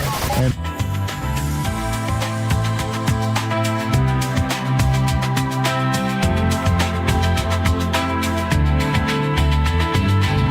you're listening to A1R Psychic Radio, Earth's #1 psychic radio network, and watching Moonstruck TV and Lightning Television. Welcome. Time for Mystic Nick with Mystic Nick. Live from lightheartedmassage.com.au. Connect direct. In North America, dial 888-454-2751. In London, 20-3519-2158. In Sydney, dial 02-8488-3147. Or online, contact us through our Facebook page, facebook.com/psychic radio. Or one of our websites, askoneradio.com or moonstruck.tv. This is Mystic Nick on A1R, the Ask One Radio Network. Hello there, everyone. So, welcome to my show, Mystic Nick. I am Nicole. I'm from Tasmania, Australia. And I'm a psychic. I'm a body worker. I have many strings to my hat. So today I wanted to do something a little different. I wanted to show you or talk to you about sound healing. So has anybody seen one of these before? Okay. Oh, there's my hand. So this is one of a set. They come in colours, or they come in clear quartz crystal, which they are, but they can be coloured, or they'll be white. So these are called crystal healing sound bowls, or, there might be a few names for them, but I call them a crystal bowls, or a singing bowl. So when we play them, they make a sound. But the thing about the crystal bowl is they make a vibration. And that's what we want to work with. We want to work with the sound because everything is frequency and energy, okay? And the sound bowls and sound healing, where there is a rise in this modality and therapy, and people are starting to tap into this and, experience the benefits. And I recently had an amazing experience which helped me shift some energy. A lot of people come to this because they just want to relax. And again, it is a beautiful modality and therapy to go along, to create some peace in your mind, because it also affects the brain waves. So once you start to understand the frequency and how the brain waves work and the different levels, you understand how energy and frequency and sound comes into that as well. So I'm just going to hit it for you and see if you can hear it again. Make a little sound. So for me,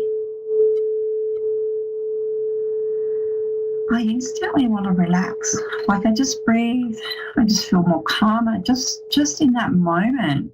So this darker blue is one for the third eye. So this is for our inner vision, but they come in colours of the chakras. So you might see red, orange, yellow, green, blue, third eye, and purple for the crown chakras. So again, there's lots of information, but the set that I have, you can probably see them behind me, relates to the chakra system as well. And they all have different notes and different frequencies as well, which also work on the music scales too.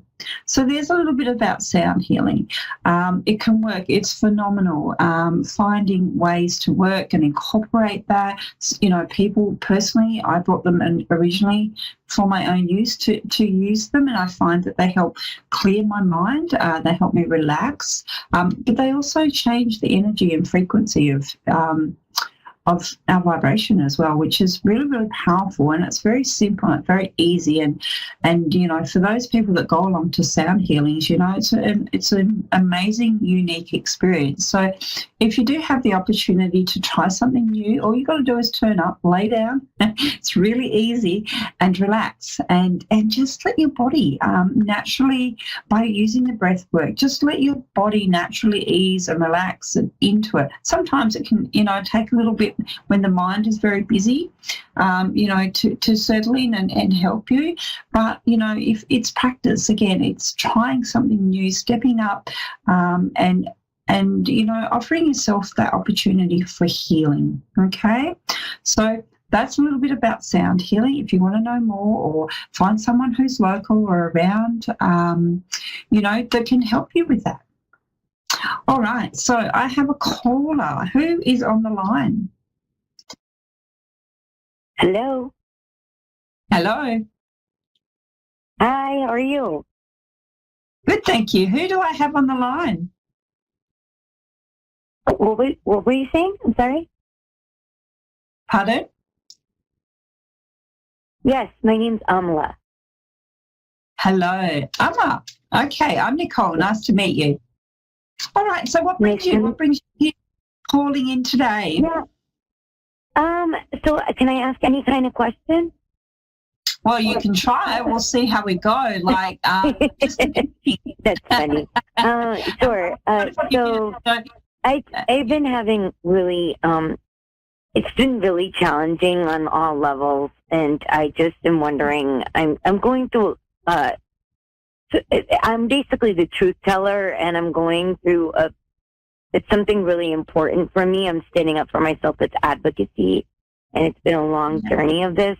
And so I was just wondering what you see for maybe February, March with this going on. It's almost been a year of this. Yeah. Okay. So what I see for you, so sometimes I'll psychically see the tarot cards, and the first card, which is really cool actually, I don't actually need the deck.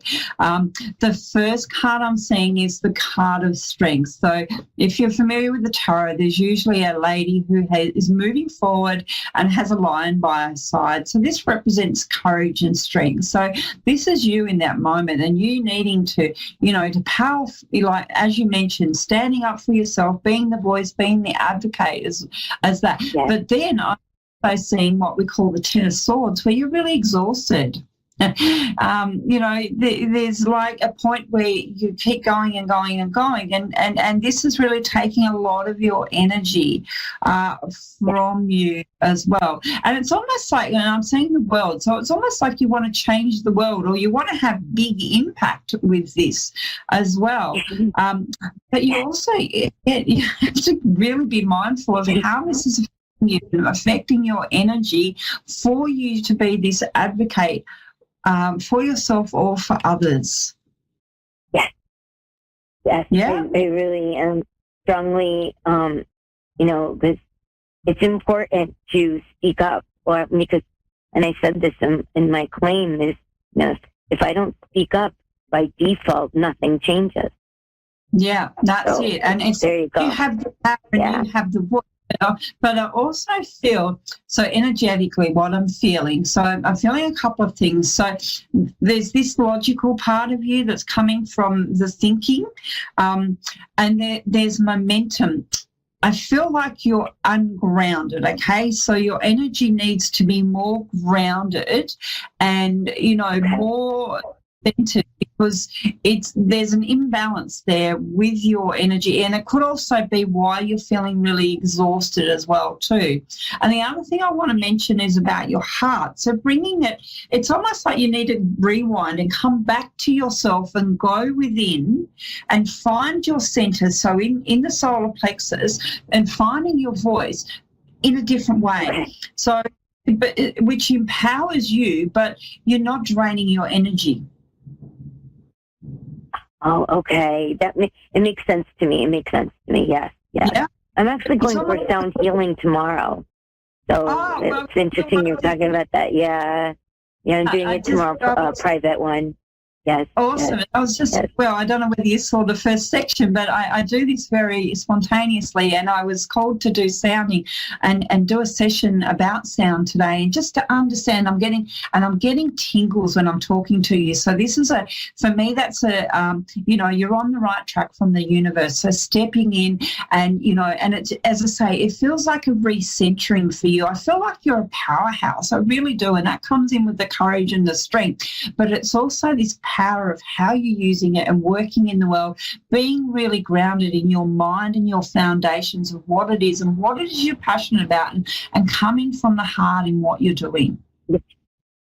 Yes, it makes complete sense. Yes. Awesome. Excellent. I'm glad that does. But this big picture stuff, like it's like this is big picture stuff. So I feel like this is a bit of a calling for you in what you're doing as well too.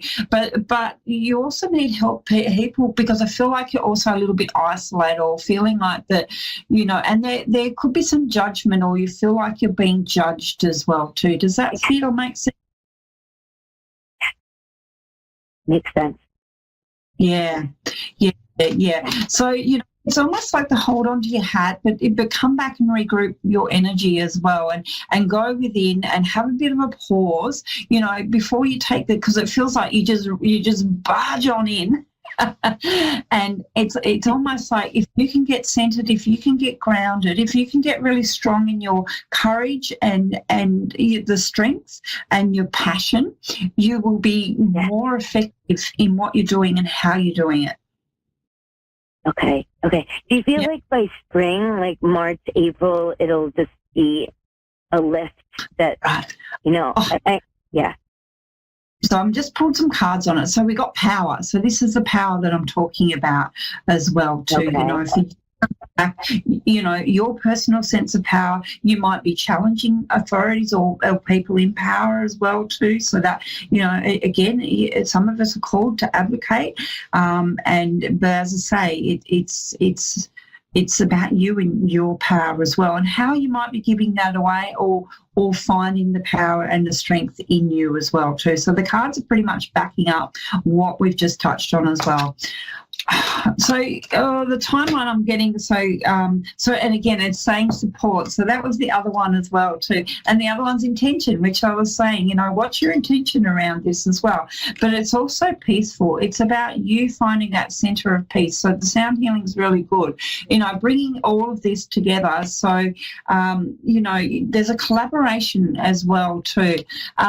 I feel like this is, in the next few months, there's things sort of happening or shifting or changing. I keep hearing March as well too. So whether March is going to be a significant time or something's going to... I'm also seeing the Tower as well. So the Tower in the Tarot is when everything falls and crumbles and changes as well too. So there could be some big changes or some things that have to fall away for this to happen or for things to change, okay?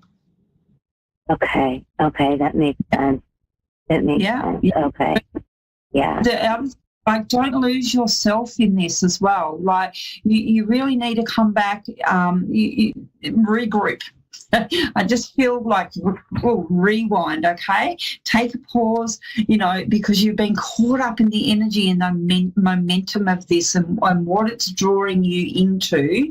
So it's like you need to come back and step and sort of evaluate why and what this is all about for you. And when you do that, you'll have more passion and purpose in that. Yeah, and that's the intention card. This is the intention. What's your intention, and what's this all about? Yeah. Yes. But it's kind of like, I'm glad it's making sense. But it's also this serenity, you finding that in you, finding this, sometimes we can get really wound up and charged about things, but if you can come to a place of peace in yourself and that strength and that inner peace and that inner knowing, you're going to be so much more productive, and it's not going to, drain your energy, which is what's happening now, okay? Yeah, I think what I also hear you saying is when I ground, I think just also the word surrendering as well. Like, you don't know what's going to happen tomorrow, so just surrender to what is. Yeah, absolutely. And I'm so glad you hold that concept and understand that as well too, because it is, as much as you can propel and put your power and energy in, sometimes, there's bigger picture stuff as well too, and there is the surrender. But that's also about the support and asking for support and surrendering to what we might call the universe to help you and guide you and set the wheels in motion and the connections for things to fall in place as well.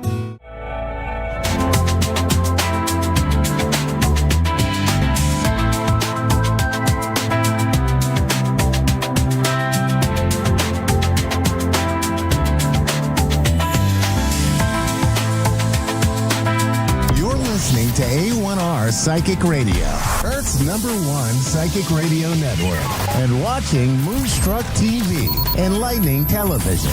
Welcome. Time for Love Life with Katana Star. Katana Star. Live from katanastar.au. Connect direct. In North America, dial 888-454-2751. In London, 20-3519-2158. In Sydney, dial 02-8488-3147. Or online, contact us through our Facebook page, facebook.com/psychic radio. Or one of our websites, askoneradio.com or moonstruck.tv. This is Love Life on A1R, the Ask One Radio Network. Thank you. Hi, everyone. How are you? Welcome. I'm Katie. This is Love Life. Happy Valentine's Day to everyone in the Southern Hemisphere. For those who are in relationships, for those who are single, for those who are happy single, for those who are looking for love. And I said earlier, those who are in situationships and whatnot and friends with benefits, happy Valentine's Day. And I hope that you are surrounded by love, by friends and family if you're not in a relationship. And for those in the Northern Hemisphere, I'm wishing you beautiful Valentine's Day blessings for tomorrow. So I'm going to do a collective message with my Lovers deck, which I read from last week, leading up to the Valentine's Day and the Leo full moon, which I correct myself. I'm really sorry. I feel really silly. Last week I said that it was going to be on the 14th in the US. I meant the 12th. Because I got it like a day after, because it was on the 13th here, or the 12th or 13th. It's sort of, it's kind of on the cusp there between the dates, because it's right in the middle of the night when it becomes full anyway. But anyway, I'm sure most people got my point. And those that said, no, that's not correct, well, yeah, you were right. Sorry. Okay, here's the collective message. Stop waffling, Katie, for Friday, the 14th of February, here in Launceston, Tasmania. And I just wanted to send quick blessings and prayers to all those affected on the west coast of Tasmania by the bushfires. They look horrendous. And, well, we can even smell the smoke from where we are in Launceston. It's, pretty scary stuff, bushfires. All right, here we go. Collective message for all those who are listening. And this will have a love emphasis. There we go. All right, we have got the 5 of coins, okay? And in love, in a love reading, this means feeling a bit sterile emotionally. Hi, Megan, I'll be right with you. I'm just doing a collective message for everybody, and then I will be doing you a reading. So it's feeling a little bit emotionally sterile, maybe feeling a bit left out in something, or that you don't have enough of something, okay? So this could be quite a common thing for people at the moment. Maybe you're wanting that big bouquet of red roses and it doesn't deliver. Don't worry, I didn't get any either. That's okay. But really, this is a card to remind you that the answer's within, and you've got the key to unlock the door. It's about looking in the right direction in a way too, and that you are the key to your own happiness in a sense of instead of relying on others. You've got the key to unlock that door to fulfill your own emotional needs rather than expecting others to, I suppose. So anyway, that's the key message of the 5 of Pentacles in a love reading. Now, how are we, Megan? What can I do for you this evening? You with me, Megan? Yes, can you hear me? Yeah, I can now. How are you, doll? Okay, I can hear you now. Awesome. Yeah, sorry, I probably jumped in a bit quick there because I was still waffling on about the collective reading there. But how are you? What can I do for you this evening, Megan? I'm just wondering if I just kind of wanted a general reading. I don't know if you're a psychic medium, if you can connect with the other side, just any kind of messages there are for me. Yeah, no worries at all. Like, I do both. I am still very new to mediumship, meaning that I've only really learned to tune into the messages that I'm receiving when it comes to connecting with those on the other side. And I often rely on my tarot for that, because I still sometimes have a lot of self-doubting what I'm getting. I struggle to interpret it. But I do often get messages come through while I'm doing tarot readings. My strength is definitely tarot. I'm confident with tarot. I trust it. The cards never let me down. The cards are always accurate, actually. Sometimes my interpretation can be a bit off, but, that's pretty generic across psychic mediums. Not everyone's always 100% accurate, but this is all about pretty much picking up on your strongest energy, Megan. And what I'm getting from you is that you're asking for a general reading, and if anything comes through, we'll see what we can pick up on. How does that sound? Okay, sounds good. Okay, no worries. Well, I'm going to read you with my Light Seers Tarot deck, okay, which is this one here. It's a beautiful deck, really positive energy with it, and I very much trust the cards and any messages that might come through. I'm just focusing now, Megan. Now, feel free to interrupt me at any time and ask a question if you want to, and we'll see what comes out for you, hey? All right. Okay, thank you. No worries. So general energy for Megan. I'm feeling the need to flip some cards around here, Megan, which means you'll get some cards in reverse, which is good. They just offer a different dimension to a reading. Megan.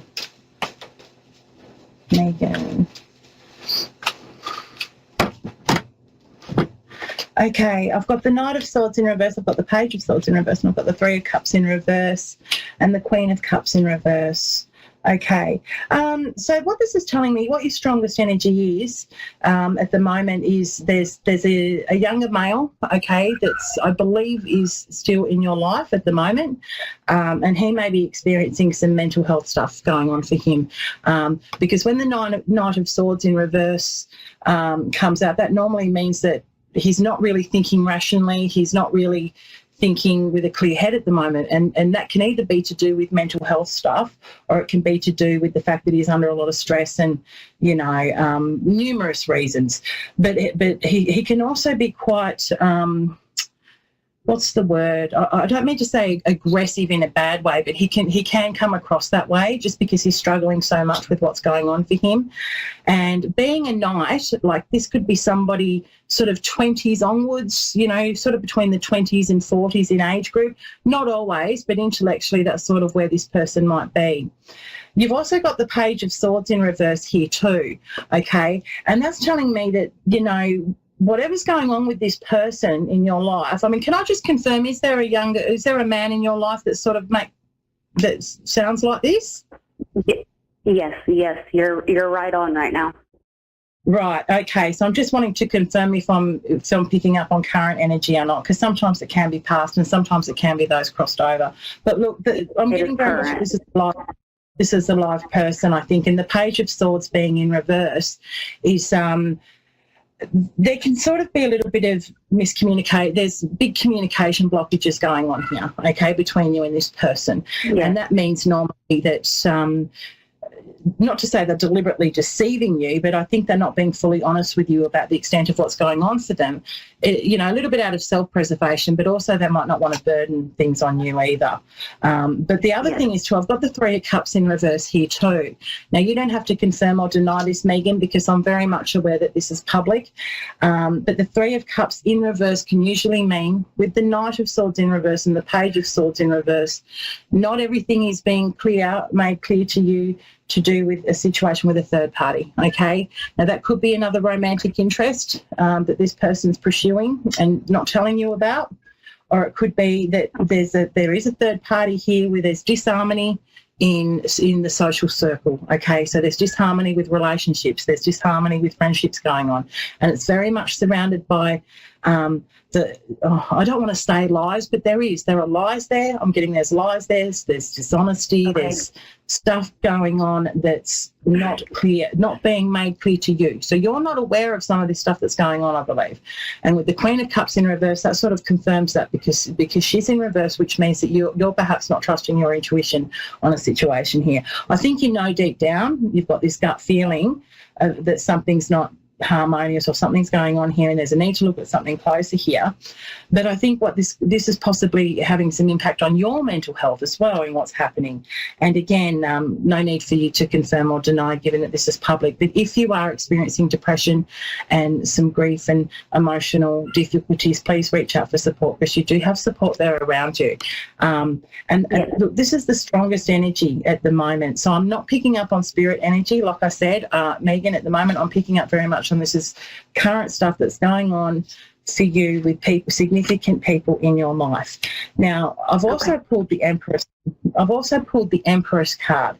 Now, she's quite beautiful. She's the divine feminine in this deck, and she can represent pregnancy. Okay, she can represent the birth of something new, and that can be a creative project, or it can also represent starting something new, basically. It's a bit of like, springtime, the flowers are blossoming, and she can mean pregnancy. I am expecting now. Right, beautiful. Well, this is really nice energy, okay? So you've got beautiful energy there if you're expecting. And with the Queen of Cups in reverse there too, you might be at risk of some postnatal depression there. So just keep on top of that, okay? So try and monitor that and make sure you reach out for support if you need it, okay? Because that it's not something you can help. It happens to a lot of us. I went through it myself, and it is really tricky because you can feel so isolated at times. So please remember to reach out if that's the case. But she's there. Right. Now I'm just bringing out some more cards here around her to see what else that we're picking up on. Okay, so the Six of Swords. Okay, all right. The Six of Swords in reverse and the Eight of Cups in reverse is showing me that you have a reluctance to leave something behind that you need to probably walk away from.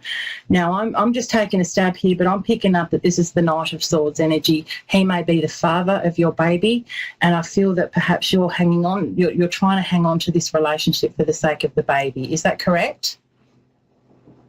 Yes, this will be our fifth child. Right. I have a feeling that he's distanced himself here. I don't know what's going on for him or what's going on an emotional level, but I am picking up on mental health stuff that's going on. I'm also picking up on the fact that he might be even chatting to other women online here. Now, I don't mean to make you paranoid, but that would indicate the Page of Swords in reverse, and it would also indicate the Three of Cups in reverse. Okay. Now, I'm not suggesting he's having an affair, but I am suggesting that maybe that's something that you've been worried about, or that is possibly something that he's doing. So that's something I guess you guys need to work out and talk through. And with the Eight of Cups and the Six of Swords in reverse there, again, that's showing a reluctance to walk away from this, okay? So have an open, honest communication session with them. I do have to get going. I'm so sorry. I wish I could unpack this further for you, Megan, and then by no means do I mean to make you paranoid about this, but this is very much the energy. Might even be what you're worried about or what you're thinking. But it sounds like he's got some stuff going on mental health-wise. I'm picking up that you are at risk of that, so reach out for support, reach out to your friendship networks, and all best with your pregnancy. And number 5, wow, that's amazing. You must be pretty good at multitasking, I can tell you that now. Yes. I must get going, Megan. Thank you for giving me the honour of doing a reading with you, and I wish you all very best in that situation. Thanks so much, everyone else. I will be back same time next week, and happy Valentine's Day for tomorrow for the Northern Hemisphere. Thank you.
Psychic Radio, Earth's #1 psychic radio network, and watching Moonstruck TV and Lightning Television. Welcome. Time for Welcome Your Woo with Psychic Sarah Jane. Sarah Jane. Live from SarahJanePatton.com. Connect direct. In North America, dial 888-454-2751. In London, 20-3519-2158. In Sydney, dial 02-8488-3147. Or online, contact us through our Facebook page, facebook.com/psychic radio. Or one of our websites, ask1radio.com or moonstruck.tv. This is Welcome Your Woo on A1R, the Ask One Radio Network. Well, hello and good evening, everybody. I cannot believe we are already towards the end of February. How did that happen? That went by super fast, didn't it? Or we're over midway through, so here we are. I am Psychic Sarah Jane, host of Welcome Your Woo. This is where intuition and energy and the mystical world come together to guide you through life's most profound experiences. Thank you so much for tuning in to receive intuitive insight and spiritual guidance and conversations that will open your heart and mind. This is my purpose, my passion, and I truly love to be here. So I've come to discover something, you guys. I'm super excited about this, but I think I might have talked about this last show. And, you know, I've been studying personal development for 20 years. This is my 20th anniversary this month, actually. And my spirituality has been an ongoing thing, but really came into my psychic abilities and my intuition starting in 2019. At least that's when it came into my awareness. So it's been a 6-year journey, and it's been the most fascinating and fun journey. And I came to discover something, and it's really just blown my mind. I came to realize that the personal development has removed all of the spirituality. Isn't that interesting? So it's been removed everywhere. And I keep finding evidence of where it was removed. And the most recent place that I found this was I found out that Think and Grow Rich, the original version, had all the spirituality in it, and it was removed. So I'm super excited to see that we are coming into a place where people are starting to be more open to hearing about the spiritual and the woo. And I am shifting everything that I'm doing right now and kind of focusing on what I'm calling the self-care oracle. I'm kind of identifying as myself as that, because what I came to realize is after the work of doing this personal development for so long and then discovering that's what was missing was the spiritual, I came to really understand what it looks like to come from the healed divine masculine and the healed divine feminine. So when we have the healed divine masculine energy, which, by the way, we all have masculine and feminine energies in us. But the healed divine masculine is where we create structure, foundation, and support. And the healed feminine is the flow. But to get to that flow is using our intuition. It's using our psychic abilities and the discernment to be in that flow. And so I'm super excited to be bridging the gap. I was told that you couldn't do it. I have had marketing people tell me I can't do it. So guess what? If someone tells me I can't do something, I'm probably gonna go do it. That's what being a sacred rebel is all about. So I'm super excited to be launching all kinds of new types of offerings and fun memberships, just tons of things. And I have a challenge going on right now. So if you have been hanging out with me here for a minute and you resonate with any of the self-care things that I share, then please come over and check me out on my Facebook page, because that is where you can get all the information to all the things that I'm doing. So the self-care oracle is where I am bridging the gap between the personal development and the spirituality. So basically, what does that mean? That means we're doing the inner shadow work, working on ourselves, removing those limiting beliefs, reprogramming the subconscious mind, and then the spirituality is opening up and trusting our intuition and using that as our internal compass to guide us so that we can be in the flow that we want to be. So I'm super excited to be launching and diving into more of this. So I'll be talking more about this on Wednesday nights. I'm super excited about it, and I look forward to expanding with all of you together. So without further ado, let's go ahead and take our first caller for tonight. We have Kathy in Riverton, Wyoming. Hello. Hi, Kathy. How are you? Good. How are you? I'm doing well. So, sounds like you're doing a lot of work. I am. I'm having so much fun. In fact, Kathy, I don't think I've ever been more excited or had more fun in my entire life. You know, when you just get to that point where you know. Uh-huh. Yeah. So, Kathy, are you looking for anything specific tonight? Are you just looking for some intuitive guidance? Yeah, some guidance, please. Do you have any specific questions?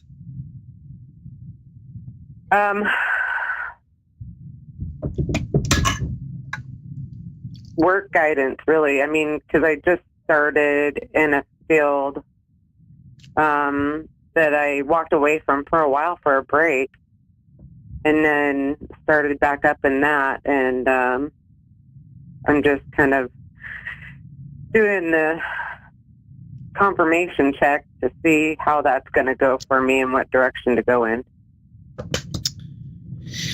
So my first question, before I dive into the cards, because I'm going to pull cards and then I'll channel and see what messages come through, is when you think about, or when you're feeling it, when you're in that, do you have a feeling about it? Are you questioning or doubting yourself somewhere?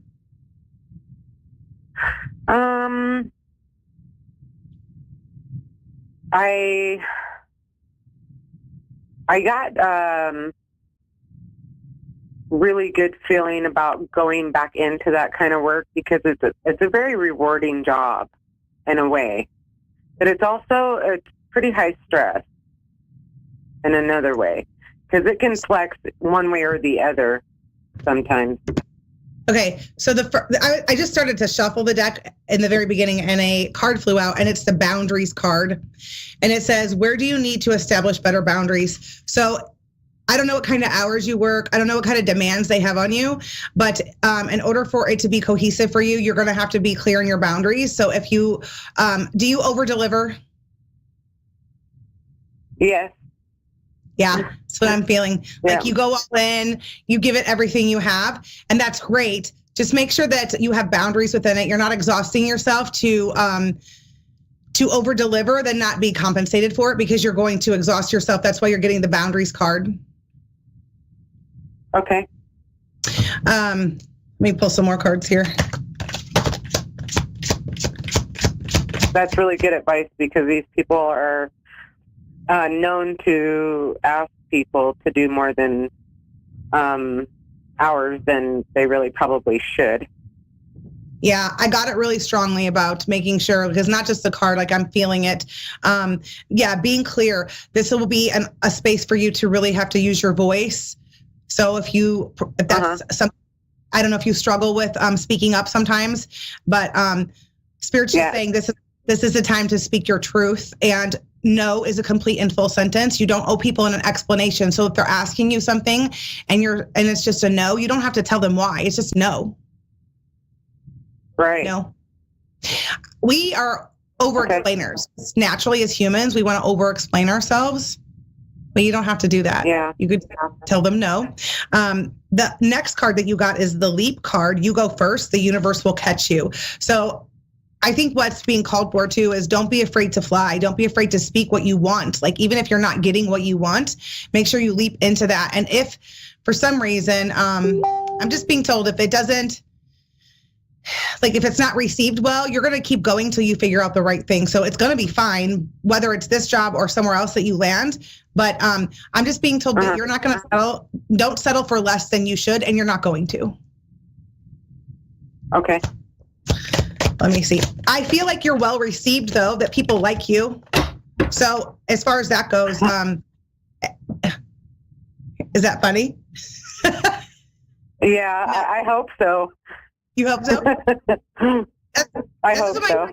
My guides are telling me you're well received and people like you. So you have the inner temple card, devotion, tune into the portal of your heart. I love this because this is exactly what you have to do. You really have to go inward. We often want to go into our logic and our ego, which is the mind.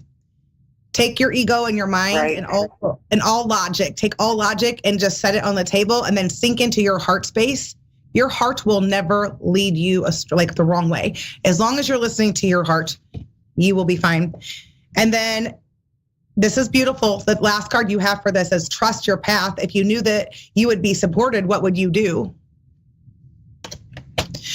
Right. So what I'm getting from that message is, as far as it being supported, do you ever ask your team to help you? Have you ever asked your spirit guides or spirit to come in and assist you? Yeah, I try to do that. Yep. Be consistent with it, because they can't violate your free will, so they won't help without asking. And that's where the magic comes in. That's where the impossible becomes possible, when we're co-creating with spirit and the divine. And then we're asking our team to support us, specifically asking them. So I'm being told to, it's time to fill your cup and give from your overflow, so that you have the energy and the capacity to support people at work. And I'm hearing that you support people at home too. Is that correct? Yes. Do you have kids? Yes. Yep. How many kids do you have? I have 3, and I have 2 at home. And 2 at home. Yep. So no is a complete and full sentence with your kids too. You know, we sometimes our kids want explanations too. So setting boundaries at home will be good for you as well. And asking for more support. Don't be afraid to ask for help at home. Don't be afraid to ask your kids. It's okay to ask for help. Okay. Do you struggle asking for help? I do. Yeah. Yeah. I can feel it. Yeah. So what I don't like to. Yeah. You know why you don't like to? Because we don't like to hear no. That's what I tell all of my clients. They don't like to hear no. We don't like to receive the no because it's uncomfortable. And so what my recommendation for that would be is to go practice receiving the no. And what I tell people is, like, when we ask for help and someone says no, well, we aren't any further than we were. We're it's no different, right? So what do we have to lose by asking if the worst that they can say is no? And what happens is, it's the feeling that we have and that we don't necessarily like. Whenever they say no, we either have resentment, anger, frustration, disappointment, sadness, whatever it could possibly be. We don't know always until we're in it. But practicing receiving the no means that you're closer to a yes. The other thing I'm being told to remind you is that rejection is God's protection. So if someone says no, that's protection for you. It just means it's not the right one. Keep going till you find the right one. But if you can get past the uncomfortableness of asking for help, you'll change your entire world, is what I'm being told, Kathy, because you will have so much more support and not have to do it all on your own. Are you a single mom? Kind of, in a way, yeah. Yeah. My son is,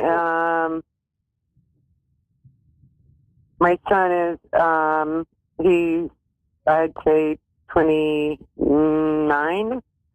He has epilepsy, and so that's kind of where that window sits. Yeah, what I'm seeing is your hands are full. Yes. Yeah. Yeah. So it's time for you to have more time for you. You have to schedule, you have to put it together. You should come check out my Facebook group, Kathy, because I do all kinds of stuff in there where I help women just like you to get in a structured routine that will help support them. And I would just recommend coming over there. Come check me out, Kathy. Okay. I'm pulling some more cards. Okay, and what's your Facebook? Sarah Jane Patton. And Sarah Jane is together. Okay. So you got Sisterhood of the Rose, Beauty and Devotion, Priestess, Mystic, and Teacher. Have you thought about doing anything with intuition or diving into your intuitive abilities? I would love to, yeah. Yeah, I'm being told that you're supposed to. Okay. I'm hearing that you are a teacher, that you are supposed to be teaching. You are supposed to be learning some type of modality and then teaching other people. And they're telling me that would be fantastic. They're telling me that when you do this, you'll be more in alignment with your soul purpose. Everything will fall into place. You got the Akasha card. Your guidance is divinely guided. This is validating what I told you earlier. Your team's always with you. It's just asking them to help you, not forgetting it, because they're like, hey, we're here. We're ready for you. Let me pull another deck out. I want to see what this other deck has to say real quick before we close out. Thank you. You're so welcome. All right, let's see. What messages do we have for Kathy? Oh, this is the most perfect card. I'm going to take two more real quick. All right, you got 5 cards that came out. First card, we'll go through these real quick. You got the balance card. This is exactly what I'm telling you that I teach, so that's funny. I teach people how to come into the divine feminine balance of their feminine and masculine energies, because when we are in balance, we get to have freedom. But balance says take time to relax, indulge a little more or less, set boundaries with your work. Validation on the boundaries card, because now this one specifically says set boundaries with your work. So that's validating more of what I said. You got the passion card. This is just reminding me of like what I said to you a moment ago. When you figure out what you're passionate about and what makes your heart pitter patter, you'll be in alignment with your higher self. So make sure that you follow your calling and listen to that portal of your heart that was mentioned earlier. It says, do what excites you, get fired up about your life, increase your energy levels.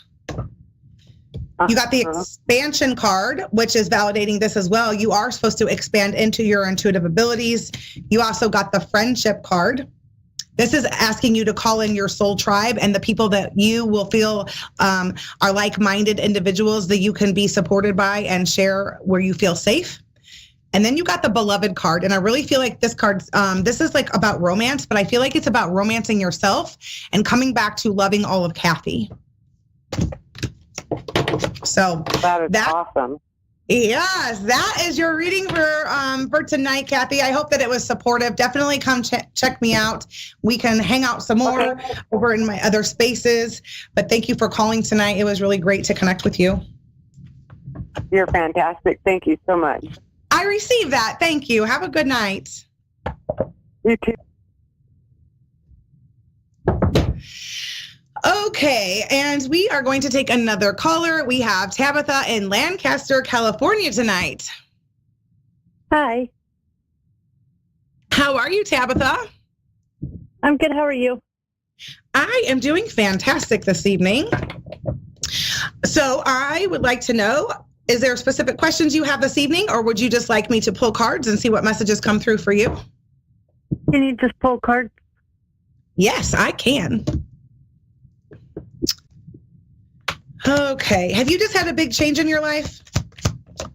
Yes. Are you sad? I've been sad. Yeah, I'm feeling your sadness. I'm being told to tell you that Mama Gaia, Mother Earth, Mama Gaia is wrapping her arms around you, and just fall in to her motherly love. Like fall into her, surrender into her arms. That's what I'm being told. Okay. Have you suffered a loss? Yes. Yes. Who did you lose? My mom's boyfriend. Your mom's boyfriend? Yes. What was his name? Richard. Okay. I'm going to tell you these first couple cards that you have here, and then if you want me to connect and see if Richard comes through, I will. The first card you have is the Council of Light. You are surrounded by the Council of Light and protection right now. The subtitle of the card is Divine Orchestration, Helpers in the Subtle Realms.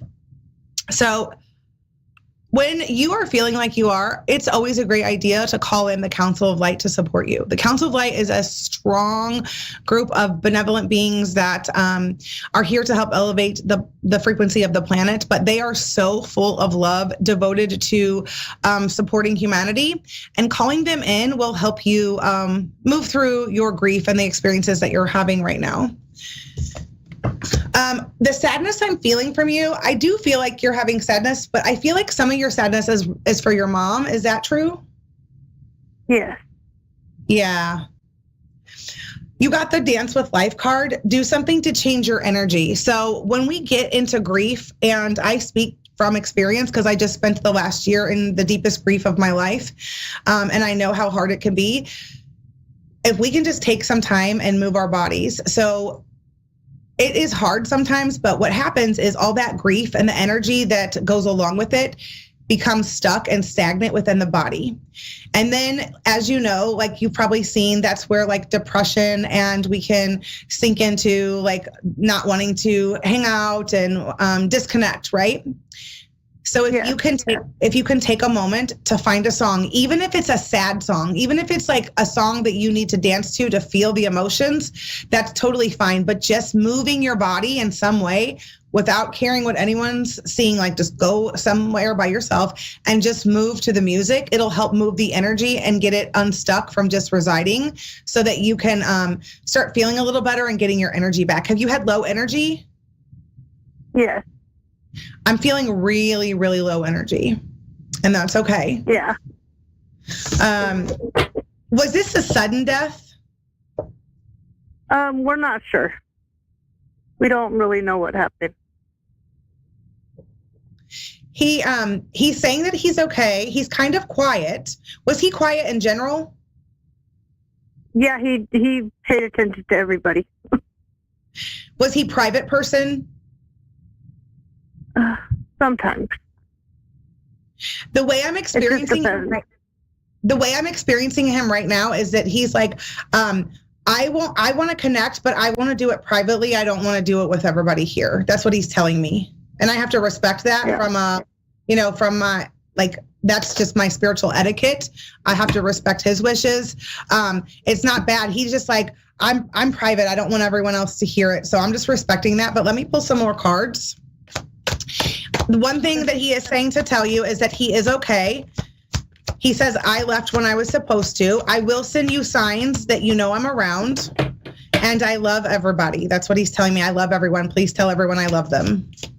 And he's saying he's sorry. But he says outside of that, I don't want to connect in front of everyone. And that's okay. Let's see what the cards say. Okay, you got the awakening. I've had a lot of death in life. And this last 4 years has been horrible for me, so. A lot of death? Yeah. Do you have intuitive insights, or do you feel psychically connected to any of the people that passed away? Yes. Yes. Okay, because I just dropped the card, but you got the, it was the same card the last caller had, actually. Let me find it. I have a couple cards. You got Awakening, so that's the first one, why I asked it, because then you got this other card too. But the Awakening card says energetic upgrades, a new way of being, and integration. So when you tell me that you've had so much loss in a short amount of time, and I'm feeling all the grief that you're having, I feel like part of what's going on is this is to help awaken you and to connect with them. And I'm feeling as though this may open you up into your mediumship abilities. There's a lot of mediums that are opening right now, and those that are opening have had many of them, not all of them, but a lot of them have had a lot of loss and grief because those loved ones or those friends have left to try to be the supporters and helpers from the other side. For example, like my guides are people that have passed away that I'm connected to, and that's who communicates to me and how I am able to channel and do the things that I do. Does that make sense? Yeah. Okay, so this may be, you have to follow your intuition of what feels right. And when you're ready, then you would want to dive into that because it's going to keep showing up, like the, the feelings and the intuition. The questioning around it will keep showing up. Sisterhood of the Rose, that was the card. I found it. And it says beauty of devotion, priestess, mystic, and teacher. When I get this card, I know that that's what you're supposed to be doing. Just like the last caller I had it too. And truly, if I'm being honest, if you're on a call with me, I always say this to people. If you've landed somewhere in my space, it's because you are this. I attract in those that are awakening and wanting to step into it because that's what I teach. I teach people how to do it. So the grief and your experience that you're having right now is a catalyst to your gifts. And that's hard to see when we're in it. And it's okay to not be able to see it until later. But I do feel like that's part of what this is and why it's unfolding the way it is. So creating ways to communicate with them will help support you and help alleviate some of that grief. So you can assign numbers, symbols, and signs to them so that when they are communicating with you, you can ask them to show up as that, or maybe they already show up as a certain way. Did Richard have a motorcycle? No. Did any of the people that passed it? Because someone's showing me a motorcycle. My grandfather did. Okay. So I do think that there is a calling that's coming to you right now. And I would listen to your heart. If you feel like you're wanting to dive into, have you ever taken any classes on opening up? I did tarot back when, but then I stopped because everything was just like getting to me really bad. So I just stopped. And I was like, if it's meant for me to do it, it's meant for me to do it. You are supposed to do it. You just need the right teacher. So you have to learn how. I'm being told you're a highly sensitive empath. Do you ground and protect your energy? Yes. Okay. Yeah. So being grounding and protecting your energy daily, twice a day, and specifically before you do the card readings will be super important for you. I'm just hearing that you have really strong clairvoyance. So I would, yes. So you are supposed to be doing it and it is overwhelming, but guess what? The good news is that you actually get to control it. So if I always tell people, it's like a radio dial. If you have all of it coming through and it feels like it's too much, you can turn it down and tell them like, hey, this is too much and I don't want to hear all this. You can set the exact boundaries that you want on how you want to connect and communicate. So that's always helpful as well. Let me pull just one last card here from this other deck and see what other messages are for you today.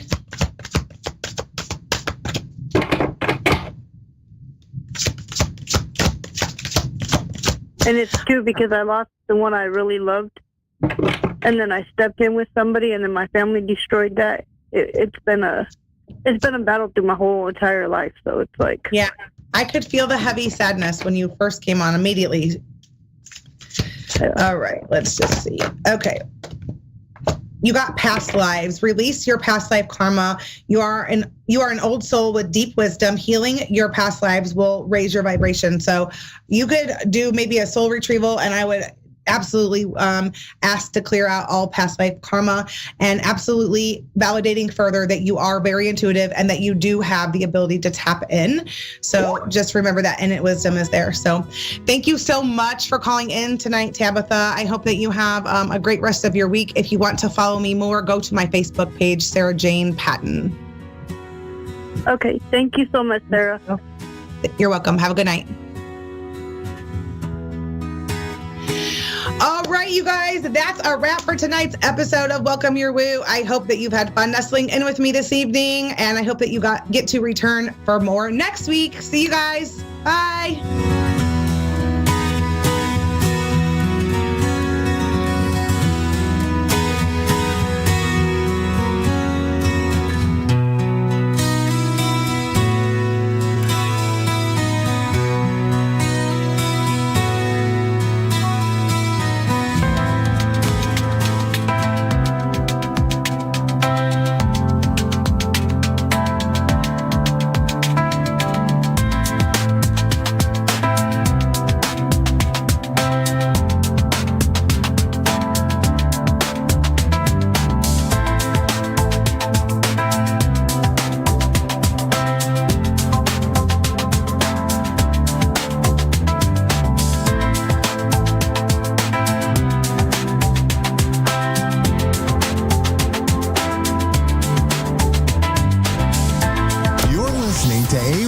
Psychic Radio, Earth Earth's #1 psychic radio network, and watching Moonstruck TV, enlightening television. Welcome. Time for Mystic Medicine with Dr. Nikisha Faye. Live from drnikki.com. Connect direct. In North America, dial 888-454-2751. In London, 20-3519-2158. In Sydney, dial 02-8488-3147. Or online, contact us through our Facebook page, facebook.com/psychic radio. Or one of our websites, askoneradio.com or moonstruck.tv. This is Mystic Medicine on A1R, the Ask One Radio Network. Hello, everybody. Welcome. Dr. Nikisha Faye here, Mystic Medicine Woman and Higher Realm Guide. So I was sitting with the guides this morning and feeling into what would benefit to share today. And it feels like it's a bit of an extension from last week. So if you remember back to the last show, we sort of started by introducing the premise, or the invitation to consider the premise of our true state being that of love and light. And then from there, things that happen in our lives come to create disharmony, or what I call distortion, in our energy around that. So to take it back a little bit, our energy is created by our thoughts and feelings. And a lot of our thoughts and feelings are also navigated through our subconscious. And so quite often we don't even realize that this is happening. But what happens is when we have faulty beliefs that are not in alignment with the fact that we are beautiful light beings as our origin point, that it creates this disharmony. And then what happens is as we go through our lives, we perceive through this cloudy lens, so to speak. And we all have them. We all have faulty beliefs.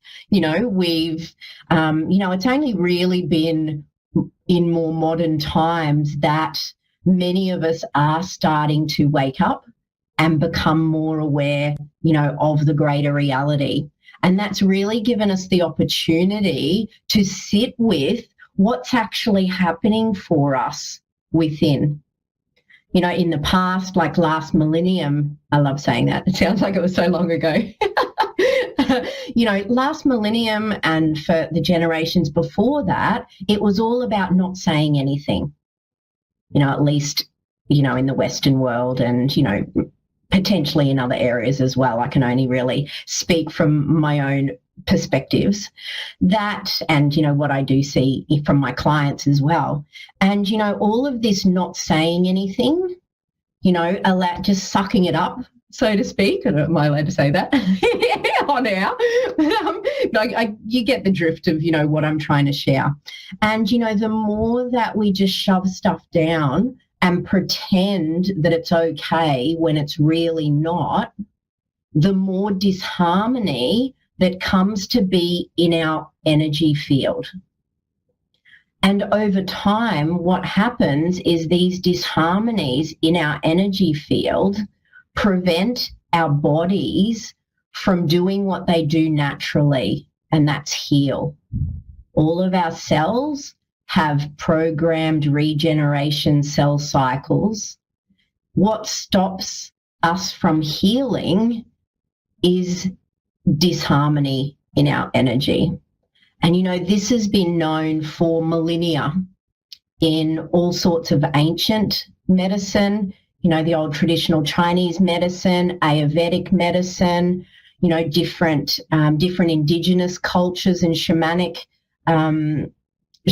lineages all speak about how specific emotions can create disharmony. Now, there's nothing wrong with emotions as such, but the problem becomes is when we hold on to them. When we hold on to them, they get stuck. And so when they're stuck in our energy, they actually are like density. So they don't flow smoothly and they create a heaviness in our energy. Now, I'm sure you can all relate to that, on some level when, we've been working through some emotional stuff, which is a part of life. It's a part of life here for all of us, that when we're working through the stuff, it can make us feel a bit heavy. And that's because the frequency of these sorts of emotions is heavier. And, that ultimately is what can slow down our capacity to heal and our bodies to regenerate. And so, through ancient and traditional medicine practices, there has always been the recognition that when there is a physical dis-ease, meaning out of balance, funny that, isn't it? A dis-ease, out of balance, that it is related to something that's going on deeper. And the beauty of allowing ourselves to recognize that is it gives us the perfect opportunity to heal. It gives us the perfect opportunity to navigate what's actually happening in our inner world so that we can create change. So we can, start to create more of the type of lives that we do desire when we're not carrying around, these heavy types of programs, things like you can't trust people. I'm not worthy. I'm not lovable. All of these sorts of things is what starts to create, disease in the body. And, when we look at some of the traditional medicine practices, there's certain areas of the body that have a propensity or have a magnetic to hold different types of mental and emotional frequencies. And so, say, for example, worry affects the stomach. And so when we do a lot of worrying, anxiety is kind of a modern term for worry, is it affects our stomach. And so if anyone has stomach things going on, can you relate to that? In the Ayurvedic texts, they speak about the throat and the thyroid, the tonsils, anything that's happening in this throat here that gets affected when we don't feel we can communicate. And so it's really fascinating to start to allow a possibility, if you're not already aware of this level, of this construct of holism. So a lot of traditional medicine is properly holistic, meaning it considers the body, the mind, and the spirit, which is, cumulative altogether of energy, so of our energy.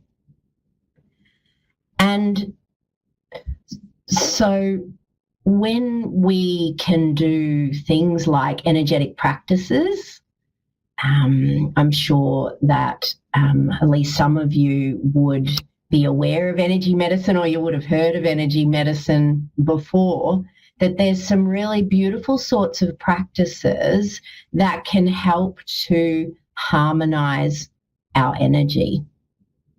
And so things like working with light. So the higher realm guides that I work with often will work with different light forms, different configurations to help to harmonize energy. But even doing something as simple as imagine you're breathing light. And so you might close down your eyes and imagine yourself breathing a bright, luminous light. And as you breathe more of that, just imagining it starting to fill all through your lungs, And then as you keep breathing it, it starts to move out into the rest of your body. Like I often say to my clients, 5 minutes a day will start to change your life. Because what happens is we start to create those patterns within our energy. You know, our energy field is how we are most of the time. And so if we are spending all of our time in stress, in dissatisfaction, in being, frustrated about things and continuing those same emotions without, considering change, that what happens is those emotions become our energy and it gets heavy.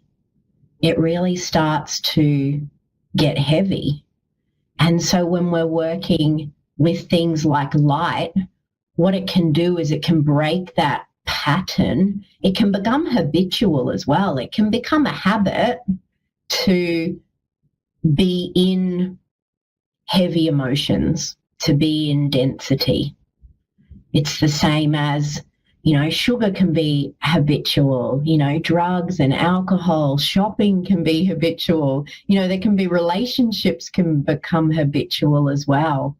And, it's heavy feelings can be no different. And so when we do something like work with light, and I invite you to do that, to spend 5 minutes every day for the next few weeks, because they talk about habits taking about 21 days to change habits. So if you could 5 minutes a day, I say to my clients, set an alarm clock on your phone or somewhere else so you're not sitting there thinking about the time, and just breathe light. Breathe light, and then let me know how you go. It really, these simple tools I love the most because it really isn't complicated. It's just about the repetition of them that begins to make that as the habit. And so as you sit with that beautiful light within, just noticing how that feels for you. And over time, working with the light in that way, you can start to notice where you can start to notice where the light isn't coming in as well. And then that can give you an idea about where there might be some disharmony that's being held in your energy.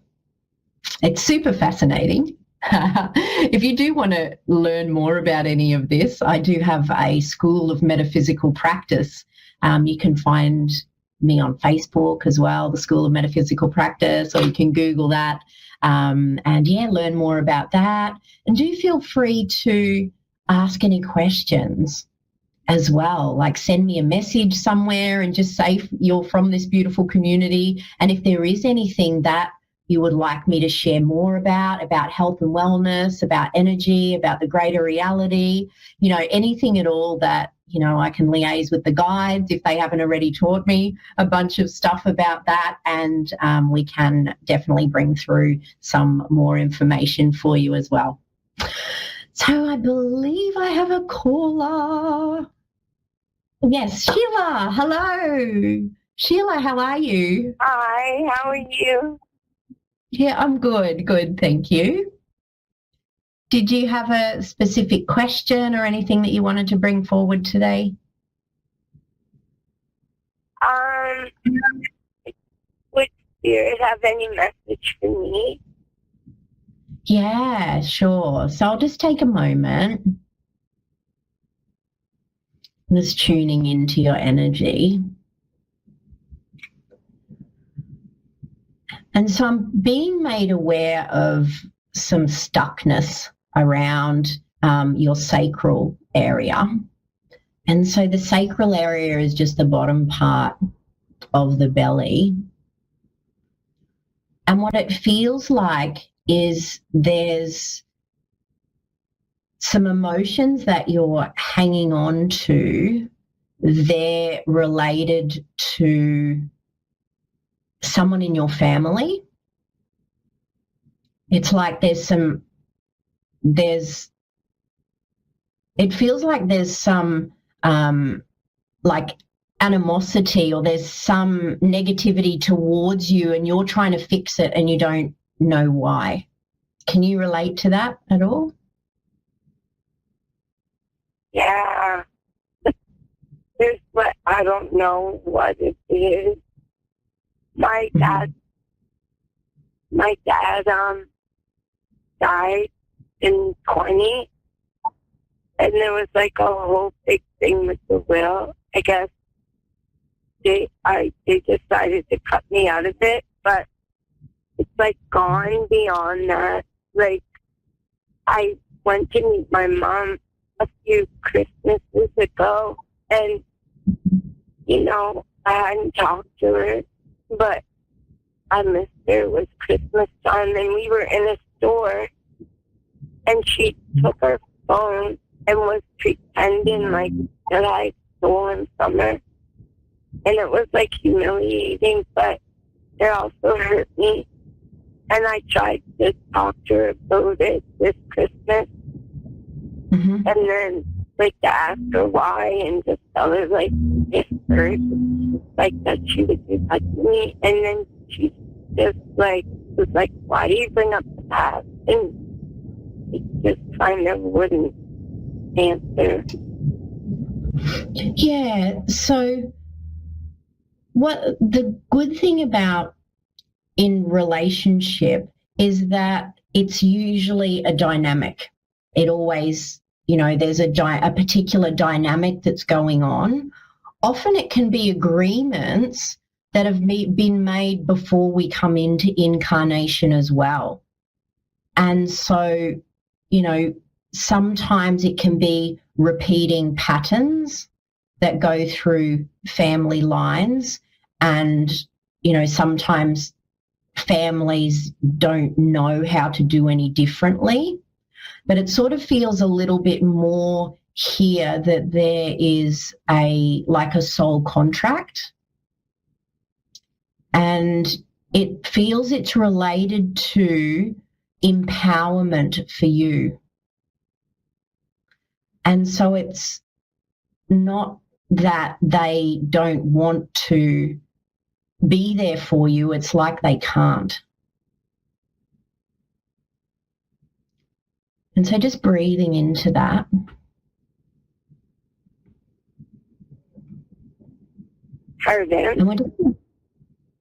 Sorry. Yeah. So we're going to bring in the water. So we're going to call on the water elementals. And so I'll just have you imagine that there's some beautiful flowing water just moving through your sacral area.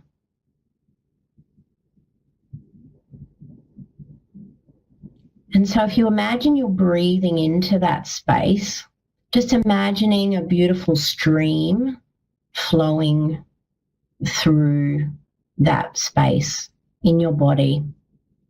Are you able to connect with that? Yeah, I'm double sourced here too. Yeah. So just continuing to imagine that water flowing, and you might imagine it, because what I'm being made aware of, what I'm seeing is that it's kind of a bit murky, the water, and what the water's holding is a lot of stories that you've collected that are other people's stuff. And it's stuff that's going on with these other people that isn't you, and that you collecting these stories of theirs is creating a murkiness in that water.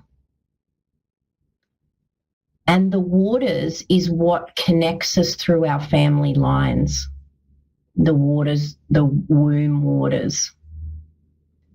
And so as you feel into your sacral area, and what I'd like for you to do is imagine these hurtful feelings that you've received from others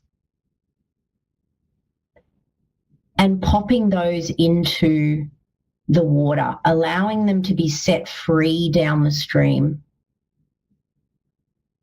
Because you don't need to be carrying it. Because it's not you.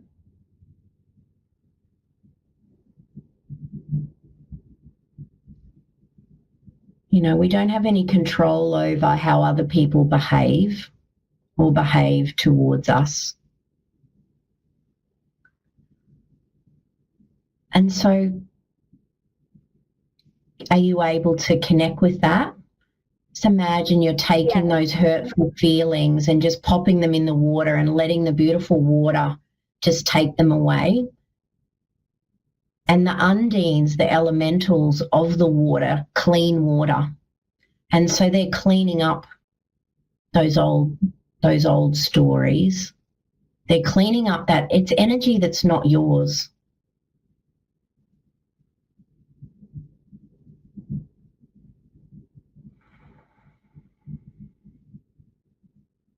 Just breathing into that. Starting to notice the water getting clearer. How's that feeling for you? Okay, thank you. And so it would be really good that water elementals work really well during sleep. And so before you go to bed at night, what we recommend is that as you lay down to go to sleep, you just imagine the water moving through your sacral area. And what that will do, so one of the frequencies of water is flow. And so like I mentioned at the beginning of the call, that emotions aren't the problem, it's when they get stuck that becomes the problem. And so connecting in with that beautiful energy of flow is going to help you to move through those more quickly. And then what you'll find is when it's not all building up in your energy field, that it's going to break the cycle of what's been happening there for you as well. So as you clear up that energy in your sacral area, that the dynamic is going to shift as well. And just breathing into that.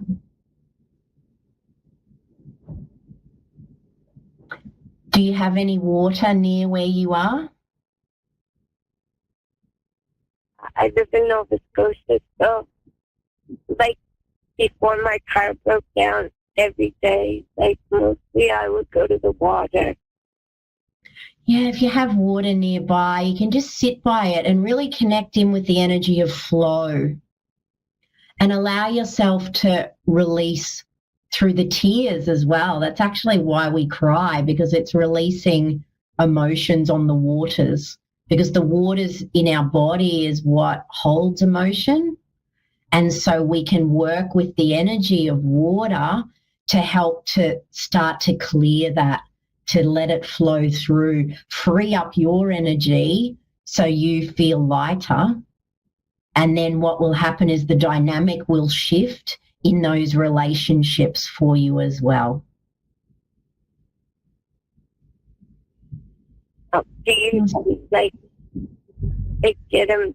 Do you I even had to stop talking to my granddaughter because I thought it really felt like my mom was getting my granddaughter to make stuff up. Yeah, what do you see me? Do you see me ever be safe? Do you see me ever be safe?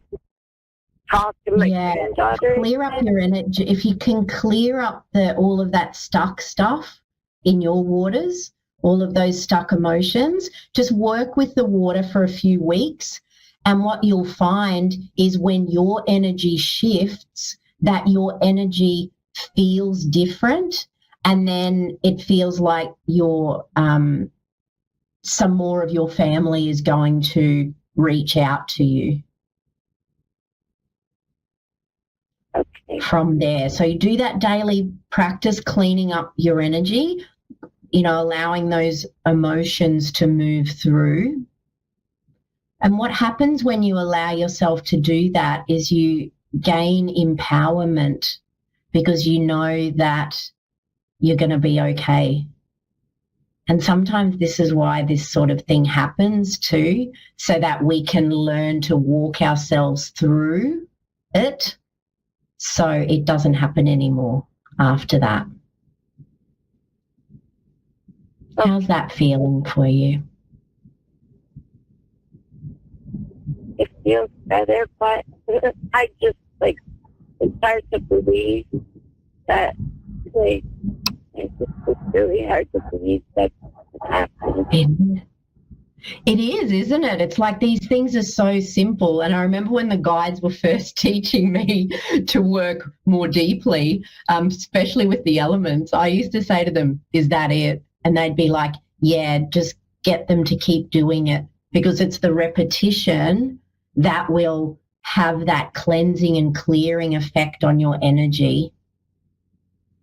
And then when our energy changes, everything around us changes as well. Okay. Yeah, so just keep doing it. Just keep doing it for a few weeks. And allow the space for it to be different. Allow the space for it to be different as you're working with the waters. If you can even do it twice a day, do it in the morning for 5 minutes and in the evening for 5 minutes as well before you go to sleep. Okay. Cool. Sending you lots and lots of love. Okay, thank you so much. Thank you. Take care.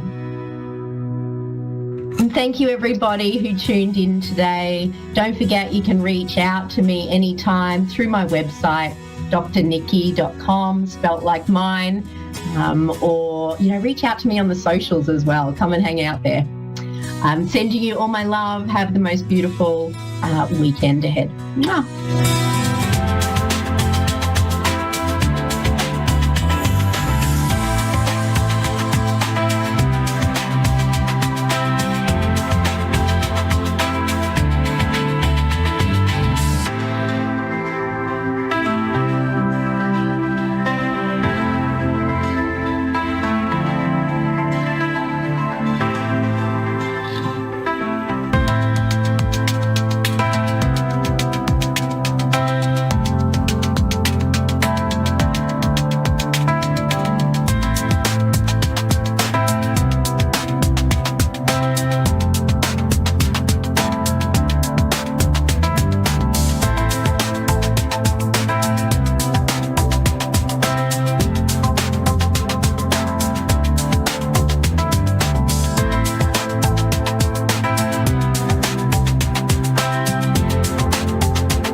Psychic Radio, Earth's #1 psychic radio network, and watching Moonstruck TV, enlightening television.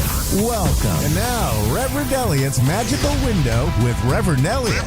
Live from magic-works.com. Connect direct. In North America, dial 888-454-2751. In London, 20-3519-2158. In Sydney, dial 02-8488-3147. Or online, contact us through our Facebook page, facebook.com/psychic radio. Or one of our websites, askoneradio.com or moonstruck.tv. This is Reverend Elliot's Magical Window on A1R, the Ask One Radio Network.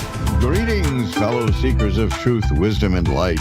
This is Reverend Elliot, your friendly neighborhood esoteric practitioner, coming to you live tonight in the smack dab near the middle of February, which is a month that's near and dear to me because, well, first of all, I have made it my life's mission to stamp out Valentine's Day for married people.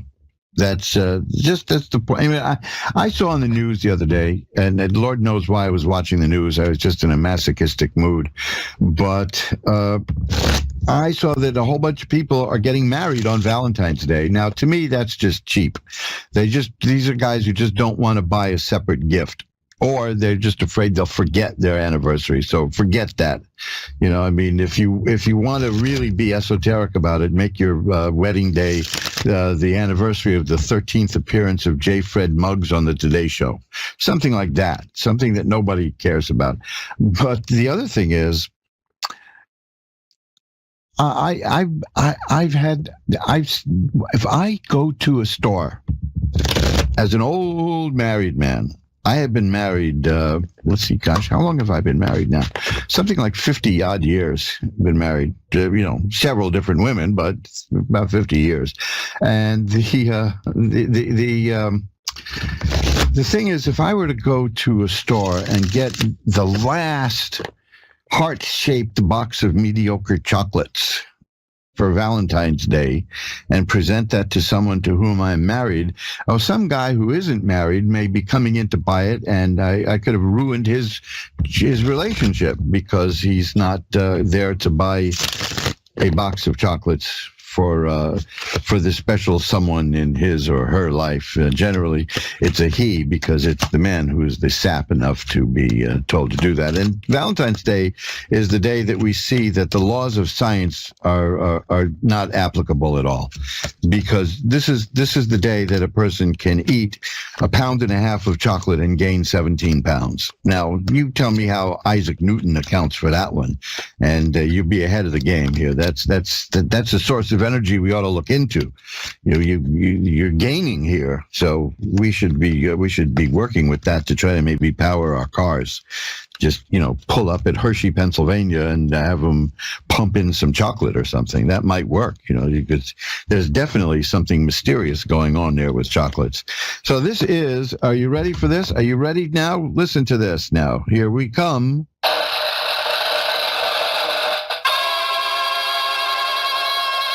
This is show number 400 of Reverend Elliot's Magical Window. Now, we were going to do something special for the show. Specifically, I was going to do a video feed with this show, but it didn't work. For some reason, my webcam works fine with everything else on the known universe of computers, but with the system we've got here, which runs through a specific commercial entity, it doesn't work. It just shows you the top of my head. Now, if I'm going to be doing an ad for the Hair Club for Men, that might be interesting, but it's not here. You don't want to just see the top of my scalp for an hour as I talk about tarot cards, because that would be what we call boring. So no. So I tried all kinds of configurations, and it just doesn't function. I have I can do it elsewhere, but we're not compatible with elsewhere. So maybe by next week we'll get that solved, and I will do a video feed. See, the thing is, I could use the camera in the lid of my laptop here, just above the screen. We've all got them. and then I could use that.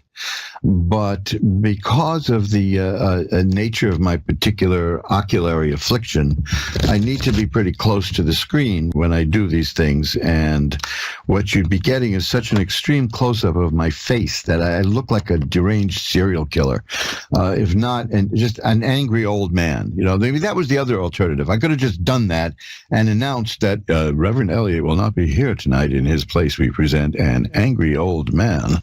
But no, we just decided to go with painting the theater of the mind, as radio used to be called. I'm shuffling up the cards now, which if my a wonderful hookup, my video stuff had worked, you'd see that. What good that does, I have no idea. But whatever. But I'm here. And I'm ready to spend an hour with you reading the cards as we tool down towards Valentine's Day. Now, keep in mind that I have a special sale thing going here, because I missed so many shows last year, and I'm trying to miss no shows this year. That's for sure. But I'm more or less succeeding. I think I've done more shows than I missed this year. And I will, what's the word? What am I groping for here? I cut the prices in half. Let's put it that way. Let's just be bluntly commercial. My tarot readings, off the air, for personal tarot readings directly with the reader and the querent, that would be you, I have now slashed that price in half. And I did that as a promotion last year, but I decided to keep it going because it's only fair. You know, you guys tuned in 52 weeks in the year, and we're going to do some advanced mathematics now because last year I did only 15 shows. That leaves more than a dozen shows, right? I'm a product of the New York City school system. Don't hold it against me, okay?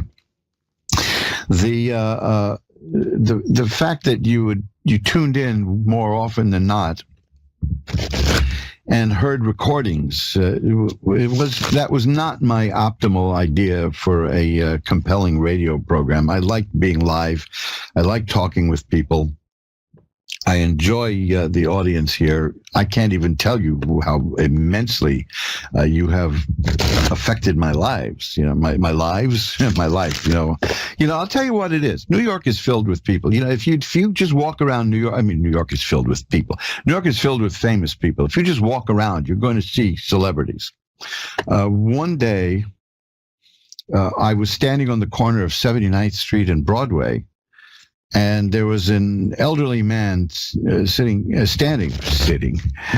next to me, waiting for the light to change to cross the street. And it was Cab Calloway. And if you don't know who that is, shame on you. But it was Cab Calloway. And I almost did that thing that starstruck, well, let's face it, the word would be schmucks do. I almost said to him, "Do you know who you are?" But he saw it coming and he smiled. I've had some interesting times with famous people on the streets of New York. I've been complimented on my attire by Christopher Walken. I had a wonderful chat with Gene Stapleton because some of you may know this. I wear spats, which is, you can look that up. I forgive you if you don't know what they are because it's short for spatterdashes. Does that help? I don't think so. But I'm one of the few people who outside of the 19th century wears spats. And her father wore spats, apparently, Miss Jean Stapleton. And she saw me and she almost jumped with joy, and she said, "You remind me of my father," and she brought back so many happy memories. And we stood there and chatted, and not once, by the way, did she tell me who she was. You see, a very secure person. I've had two of the nicest celebrity chats I've had in my life have been with Gene Stapleton, and in another setting with Carol O'Connor, who was such a delightful, gentlemanly man, and it was just very nice. I was a star whose name I won't mention. She called the police on me once, claiming that I'd phoned in a bomb threat to the Broadway Theater, which, of course, got me chatting with Jack Nicholson. Now, I don't know why she singled me out, but I'm not the bomb threat kind of guy. You know, let's face it. You know me, guys. If I'm going to bomb something, I'm just going to bomb it. I'm not going to tell them. So, no, I didn't do that. And it was, I'll be happy to tell you off the air who that was. But,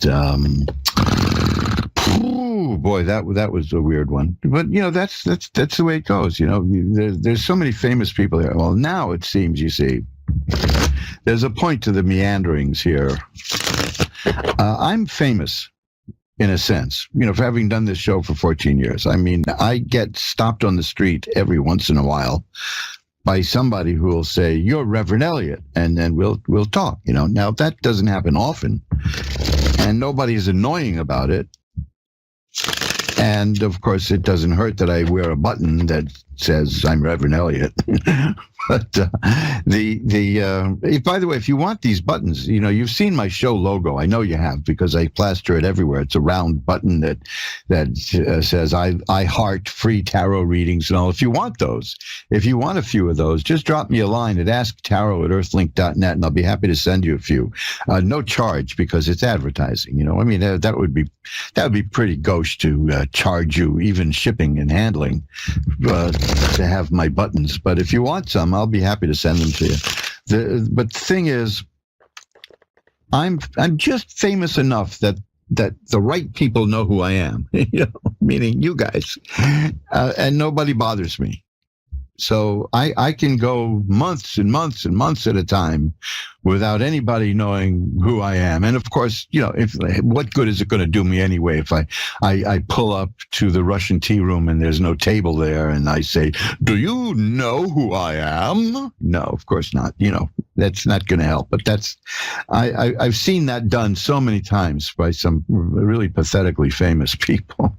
But I had a great time at the Russian tea room once where, now here, this is really going to date me, but it was in the 90s though, so it's not that far back. But Skitch Henderson was there, and he was working the room. You know, he was going from table to table like he was the king of the realm.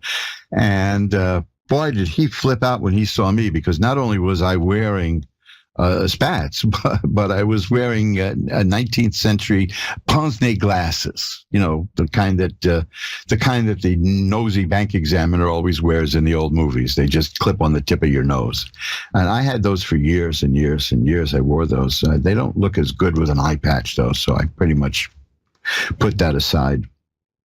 That eye patch gives me a whole other level of fame. We discussed that last week.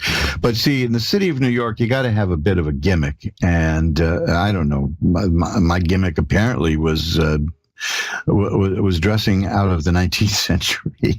So who knows? I mean, let me put it this way. I don't believe in wearing a bow tie, a gentleman wearing a bow tie with a flat collar. Now, I got that from Damon Runyon. Not that he told me that, it's in one of his books. A bow tie must always be worn with a batwing collar. And that I do that. I read that and I mentioned it to my wife, and she rolled her eyes and shook her head and said, "Now I'm going to have to go find you batwing collars," right? You know, so she knows me too well. So yeah. So if you see a guy, now get a load of this, and I'm working to a point here. A guy walking around with spats, a batwing collar, pince-nez glasses, and get this, a derby. You know, that would have been me. But there was also a deputy police commissioner who dressed that way. And there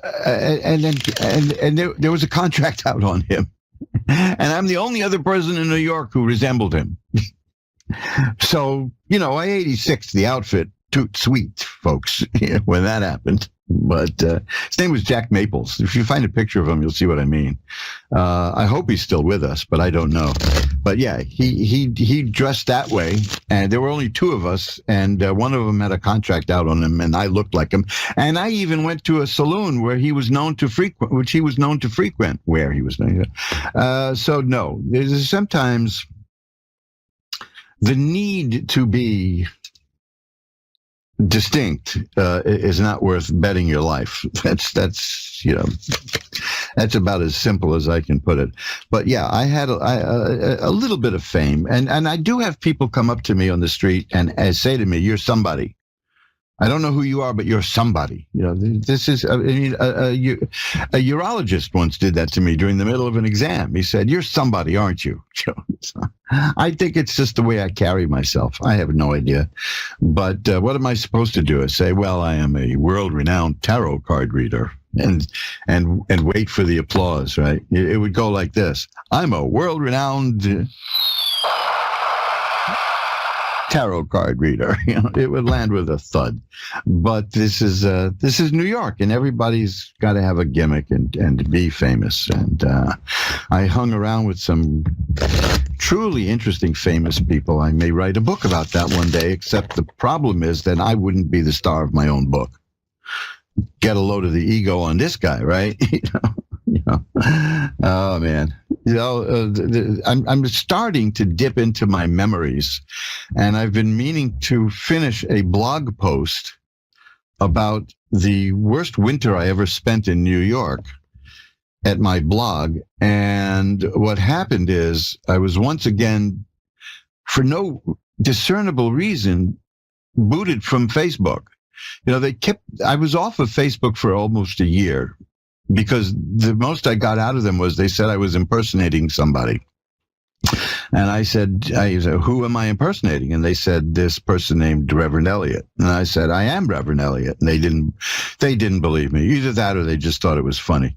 But I was thrown off of Facebook for impersonating myself. Now you go get a better story than that, right? So time marched on, and the whole thing disbanded, so to speak, and I was allowed back on Facebook for about 2 weeks. And they did it again. They just did it again. They just told me when I tried to log in, your account has been disabled. Now, under the Facebook with Disabilities Act, I should qualify. But no, this is a disability that they do not look kindly upon. And I'm off of Facebook, and now I really just don't care. I as I phrase it, I go to my blog and you'll see it. You'll see at my blog, it says, I close the iron door on you. And some of you astute old-time movie fans will know where that line is from. But other of you have more important things to do in life than watch John Barrymore scream, I close the iron door on you, etc. But hey, how do you like that? The world's worst John Barrymore impression. So anyway, here we are going to spend the next hour either with me doing this constantly or reading some tarot cards. What do you say? Shall we read some tarot cards?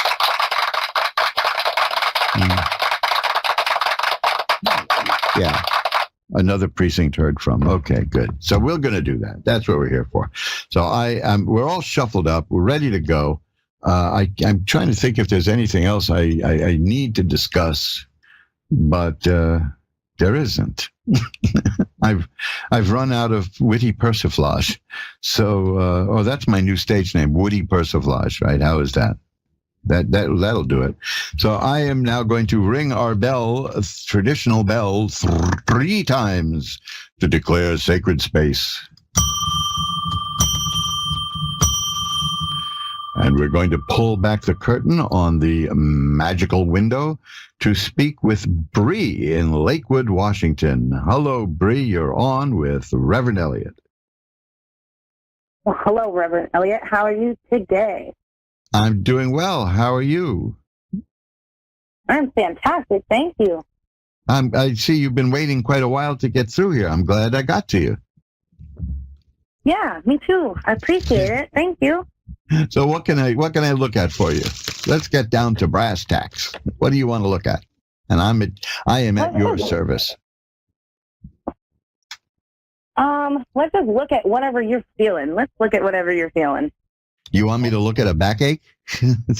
Well, are you feeling that too? Me too, man. Yeah. Well, human beings were not. There are two things human beings were not meant to do. We were not meant, and a very wise physician told me this, but of course I fired him and got a different physician. They're not supposed to. Human beings were never supposed to stand upright the way we do, and we were not. We were supposed to be dead by the time we're 24. So, so yeah, you can Hold see. on, is that why I slouch all the time? Yeah, there you go. So let's see what I have here. I have some interesting cards here for you if you want to take a look at them. They're all good, by the way. What I'm seeing in here in your future is very good. Very good. Speaking of the future, I'm making a little Facebook ad. Facebook, right? Forget Facebook. I'm out of there. I'm going to put this ad on Twitter. Yeah, we've already been over that, man. You're done with Facebook. Oh yeah. Oh, that's how many times they're going to do this to me. The question is, if the world is going to end in 12 years, why do we look into the future? So I have a nice smirking answer to that. But here I have cards for you that are very good. There's two things that are coming into your life that are new. One is there's a new way of thinking, that your mind is evolving and you're evolving a new way of thinking. Is that correct? That is 100% correct. Thank you. Okay. And the other is that there's money coming your way. Just letting you know that there's a strong shot of money coming your way. That's the 6 of coins. That's a person gleefully handing out money. Now, the 2 of cups is here. That tells me that something good is going to happen to you in terms of relationships with people. It could either be a new relationship or a relationship that you are in that will be reaching a new level, but something good is going to be coming out of the relationship. The 6 of cups shows me that you have been influenced by things happening way back in your childhood, in a positive way, though, that you have some happy memories. Is that so?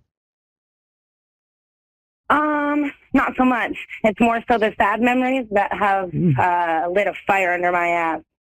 Yeah, well, I'm positive.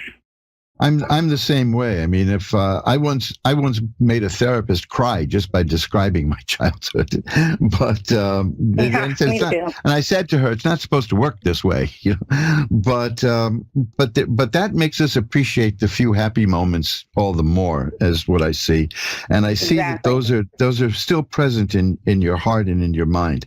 There's 6 of rods here is a person who is going to be extremely successful at whatever she does. Now, this leads to the 8 of coins, which is 6 of rods is about career and work, and the 8 of coins is about diligently applying yourself to a new field of endeavor and being rewarded for it. So if you're looking for new work, something is going to come your way and you're going to do very well with it. I'm going to get me a grooming van, sir. Oh yeah? What is that? It's a dog grooming business. I am going to get myself a dog grooming van, and I'm going to drive around and I'm going to groom my dogs. Excellent, excellent. Don't get me started on dogs, because last week we ended up spending about 27 hours talking to a caller about German Shepherds. And the smarter the dogs are, the more they love being groomed. So that sounds great. But now, in terms of starting a business, when the 6 of coins comes in, which is the one about money, that tends to mean that you'll find investors. Now, you're going to do all right. I already know. You do? Okay. So the Yay! Thank you. The 10 of Cups is here, which is about great emotional well-being and happiness and joy and a happy home. And the 9 of Cups is here, which is a warning in a sense that people are going to be jealous of you. You're going to be doing so well financially. Mm-hmm. So you're headed in the right direction. Now, I'm going to guess that the reason that card about childhood memories has come up is that your love of dogs goes back to childhood. Yes. Correct? So there you go. So so you're taking something from your past and you're bringing it into the future and using that as a strength, which is marvelous. It's just marvelous. I mean, you and I could talk for hours about that, but of course we would lose the audience, but we'd have a good time, you know. But, I don't think that we would lose the audience, dude. I think we are a good time. I don't think we would lose them at all. Oh, good. But I appreciate let me that, tell you really quickly. My mom passed away in May.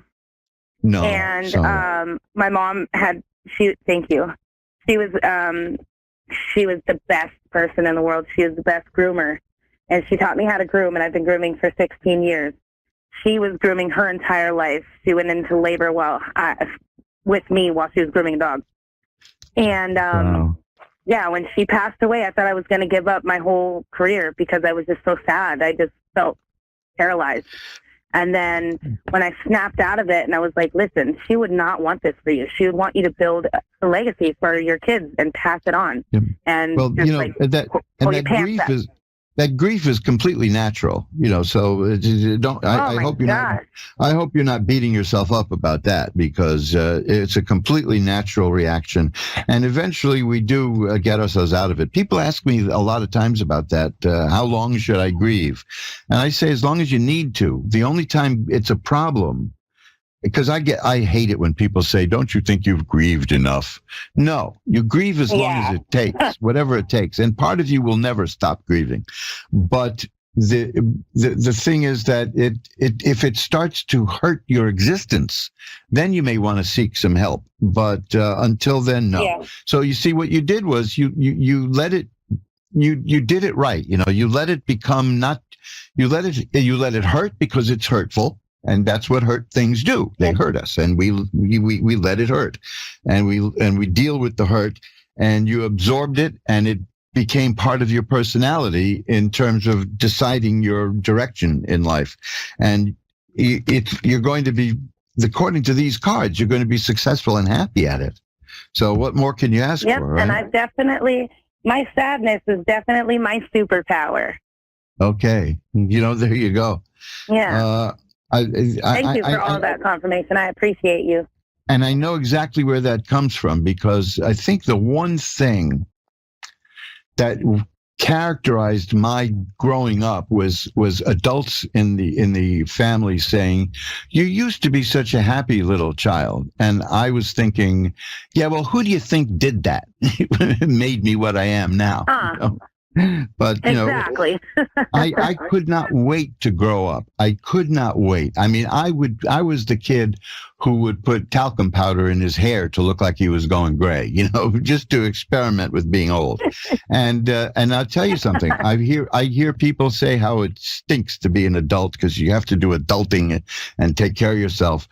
It's exactly what I'd hoped it would be. You know, I'm in charge. To the degree that we can ever really be in charge, I make my own decisions. I make them rationally, and I don't take advice from people who don't know what they're talking about.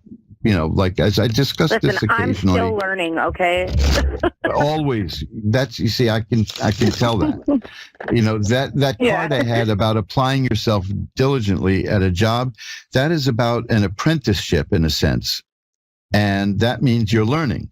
And you become very good at what you're doing. And here, there's another card here for you, the Sun, which is about health and healing and growth and happiness. Now, you're going to take something that you've loved and you're going to make a living out of it. And that's where that drives a lot of people nuts, because Alan Watts, the philosopher, said, all sensible people make a living doing what they enjoy doing. And I've done where that. Where the joy goes, money flows. That's what I did most of my life. And people say, well, not everybody can do that. And I say, of course they can. You can't do it all the time. You know, you can't just jump out of childhood into the workplace and say, here's what I want to do. I want to be a Grammy winning, you know, blah, blah. No, it takes time. And of course, I've had my share of jobs I didn't particularly want to do, but they were fine because I knew that each one was bringing me closer to what I wanted out of life. And by gosh, you know, it worked fine. I was so happy at a job that everybody else loved that the people who ran the company thought I was stealing from them. It's just, why would I want to be unhappy? Yeah, that's where I'm at too. Everybody thought that I wasn't going to be able to make it, so I can see where some jealousy is definitely going to be there because started from the bottom and I'm going to be up at the top. I was speaking earlier about famous people in New York, and there is a man who was very famous in his field, he designed book covers, and he was my downstairs neighbor as a kid growing up, and he was the guy. I'm not going to mention his name only because of what I'm about to say. I don't want to embarrass him, but it was. I ran into him once in a jazz club, and introduced myself to him. And he said, "You're that kid from upstairs? You're little Elliot from upstairs?" I said, "Yeah." He said, "We all thought you were going to end up in the penitentiary." Oh my God. So he said, "Everything is okay for you?" I said, "Yeah. I mean, I'm the press agent for the band here." He said, "You're kidding. No." And he said he couldn't wait to rush home and tell his wife that they were totally wrong about me. Why did they think you were going to be in the penitentiary? I didn't want to ask. You should have. I couldn't. I just didn't want to. And he was so happy that I wasn't strapped to the electric chair, So, well, that's good. I don't know, man. What's going on with you? Were you a wild child? Not particularly. I just was very, what's the word I'm looking for? I was different, shall we say.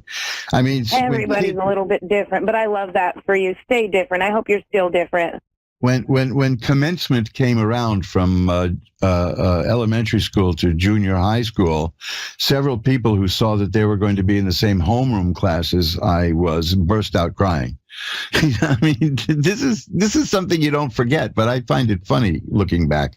They just burst out crying, So what can you say? I hear from them once in a while. Sometimes I hear from people from way back in my childhood, and oddly enough, they don't understand that I'm a different person now, in a sense. It surprises them that I'm not the same. Now go figure, right? How can you be the same from the third grade to senility, right? Practically. Anyway, yeah.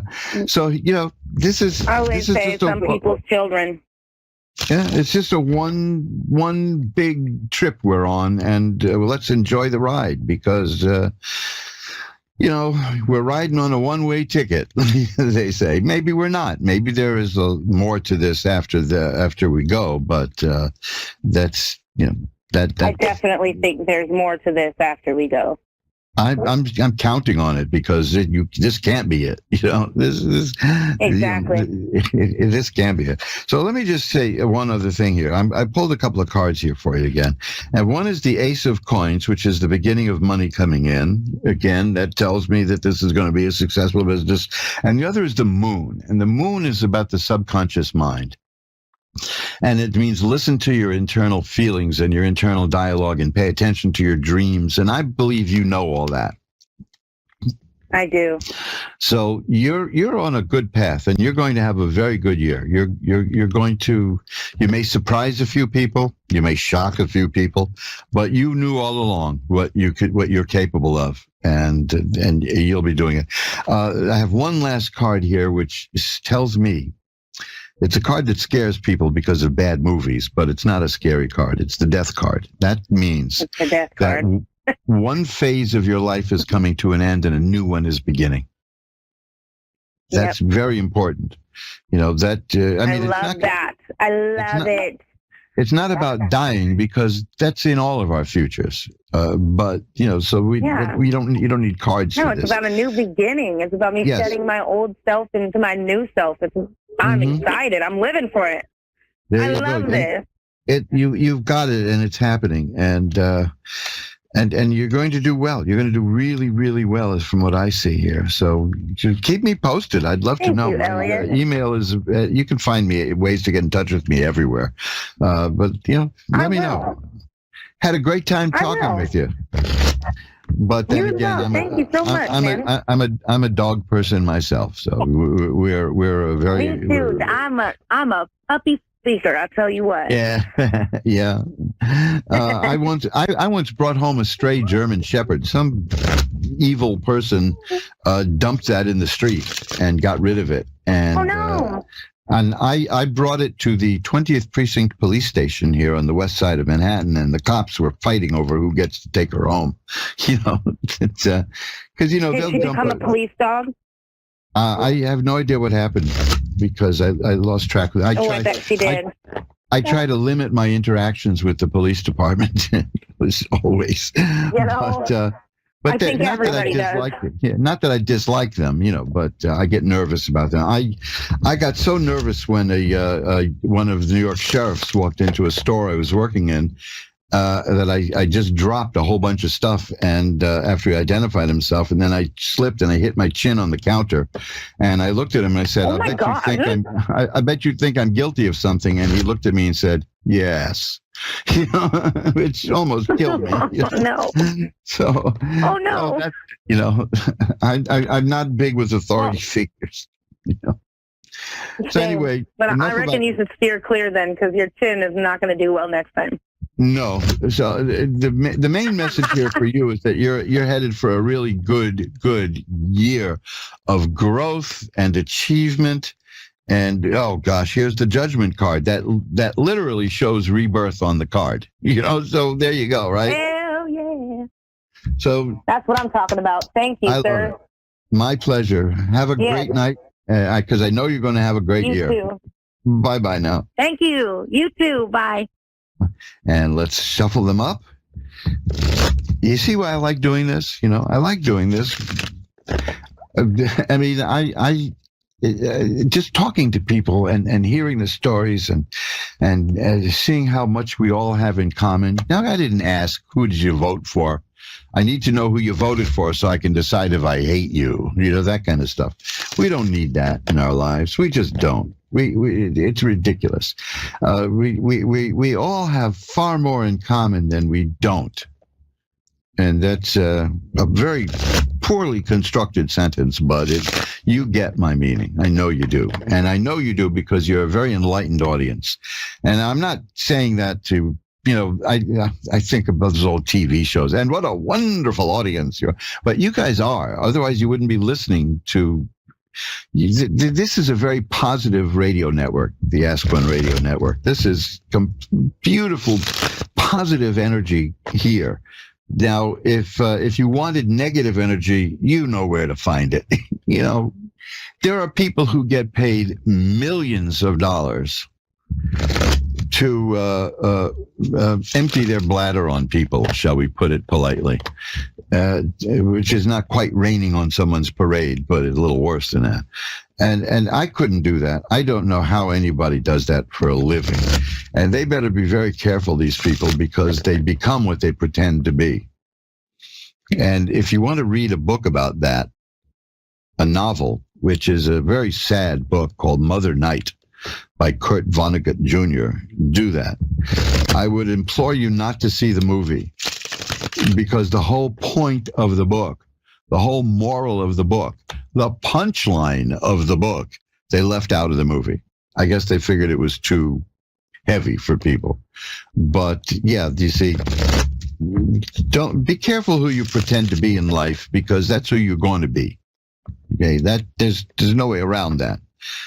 So don't say, something, they're going to pay me millions of dollars to act like and then you fill in the blank. And then before you know it, that's what people think you are. And when enough people think you are that, you are that. And that's the way it goes. That's all she wrote, baby. I'm in my Kojak mood, right? Melanie in Brenham, Texas is next. Hi, Melanie. You're on with Reverend Elliot. Hi. Nice to meet you. Oh, glad to be met. How are you tonight? I'm doing great. Beautiful. What can I look at for you? I'd like to know more about career. Okay, excellent. Because the card right here at the top after I shuffled them is the Page of Rods. And rods are about career. And the page is about the solid appearance of something in your life. So there may be a new job coming your way, a new career option. Now that's followed by the Page of Swords, which is a new way of thinking is emerging in your life. Yeah. That makes sense to me. The Five of Rods is here. You're going to enter a competitive field, and you're going to do well. You know, this is a card that shows people beating each other with sticks, but it's not a card of violence. It's a card of some struggle, but it's like the usual day-to-day struggle stuff. The Queen.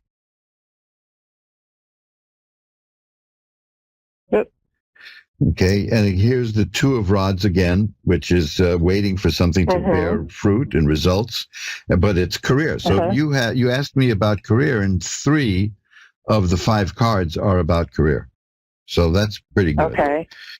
So I see good stuff coming your way. Here's the Ace of the Page again. Look at that. The Page of Rods, the Page of Swords, the Page of Coins. The Page of Coins is about the solid appearance of more money in your life. So you have the appearance of a new job opportunity, the appearance of a new way of thinking, and the appearance of money. Now these are good because the Knight, this is the last card in the court suit, is the Page. The Knight is the first one, and the Knight is theoretical. It's kind of just taking shape, and it may or may not happen. But this is the card. The Page they're the Earth cards, and that means it's here, it's happening. So this is going to be a year for you of work, new thoughts put into action, and money coming out of that. You will have the ability to wipe away all opposition in the stiff competition. You have the patience to wait for things to pay off, and emotionally you're very stable. I would hope so anyway, but that's what I see. I'm trying. Well, yeah, I mean, I don't know that stable is always good. You know, sometimes it's good to run amok, but I think overall you're well balanced, and you have control of these things. The Magician is here. That's a person who has, shall we say, supernatural abilities, spiritual abilities, and can bring those to bear here on the earthly realm. Now that's again with the Pages. Wow. The Pages are all about these things appearing on the earthly realm, and the Magician takes power from above and brings it below to where we are now. Wow. So you're a very spiritual person, I see, and you may even have more power than you think you do. But I think you're aware of it, aren't you? Yeah. Well, I want me to tell you sure. my change, or Go ahead. I was in a motorcycle accident a little less than 2 years ago. A truck pulled out in front of me, and I lost 40% of my blood and died on the side of the road. And, obviously they brought me back. Yes. But I did go to heaven, and I feel like that's changed my life in a lot of ways, and that I'm in a new direction. And I heard you talk about with the previous caller that, I hope there's something else out there after this, and there is. Well, my usual glib answer when people ask me, is there life after death? And I always say to them, well, where do you think we are?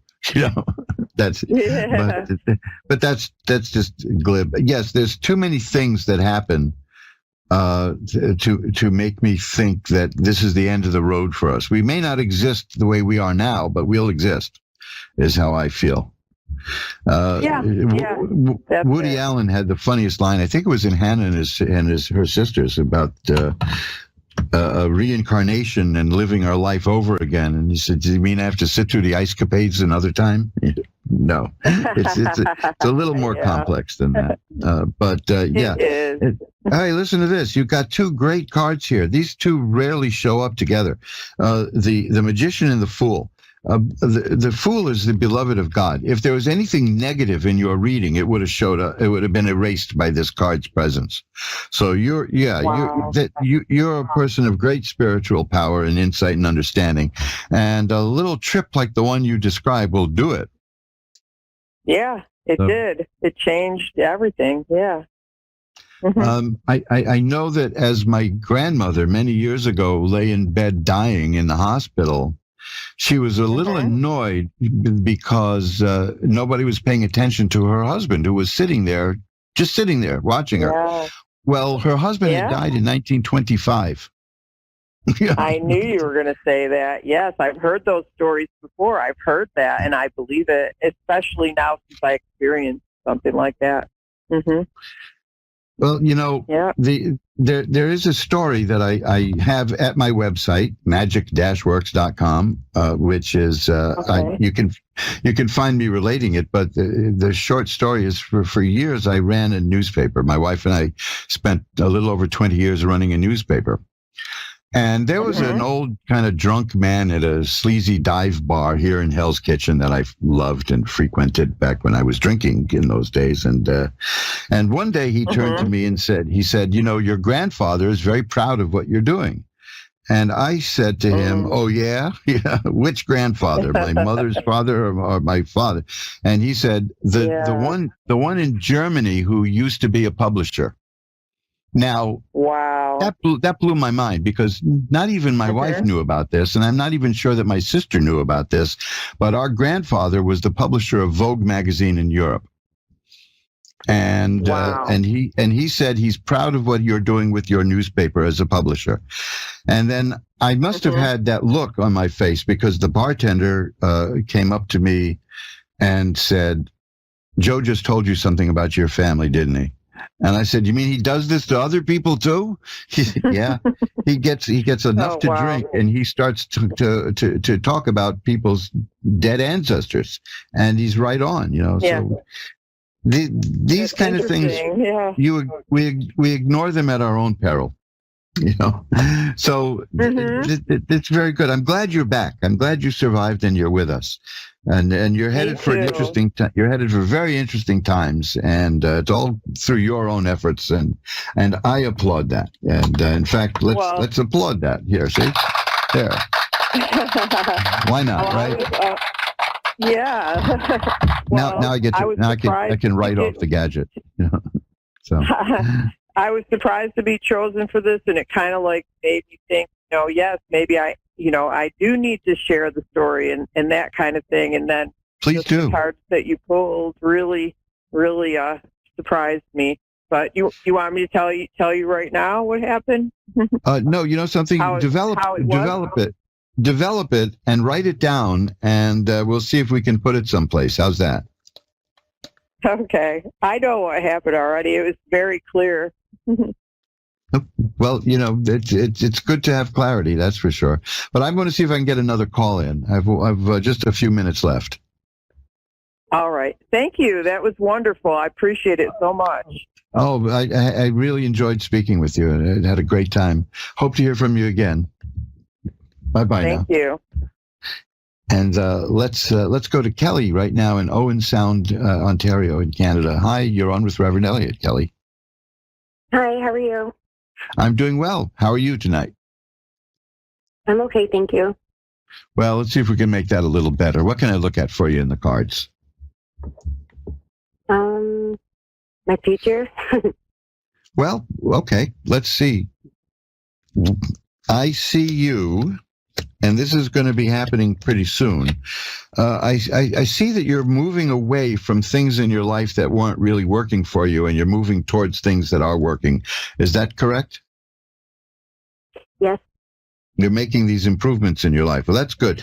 And I see that the 8 of Rods tells me it's going to be bringing almost immediate changes. You're doing very well with that. There's now the Ace of Rods is here also. That tells me that there's potential for new job for you, new career, new work. And that's followed by the Page of Coins, which I had earlier, which is a new money stream. So keep an eye out for a new business opportunity, a new job opportunity. You have the Ace of Coins and the Page of Coins. There's a new income stream definitely in your future. There's no two ways about it with cards like that. So I have what I have here, though, is something that you probably are going to really enjoy hearing.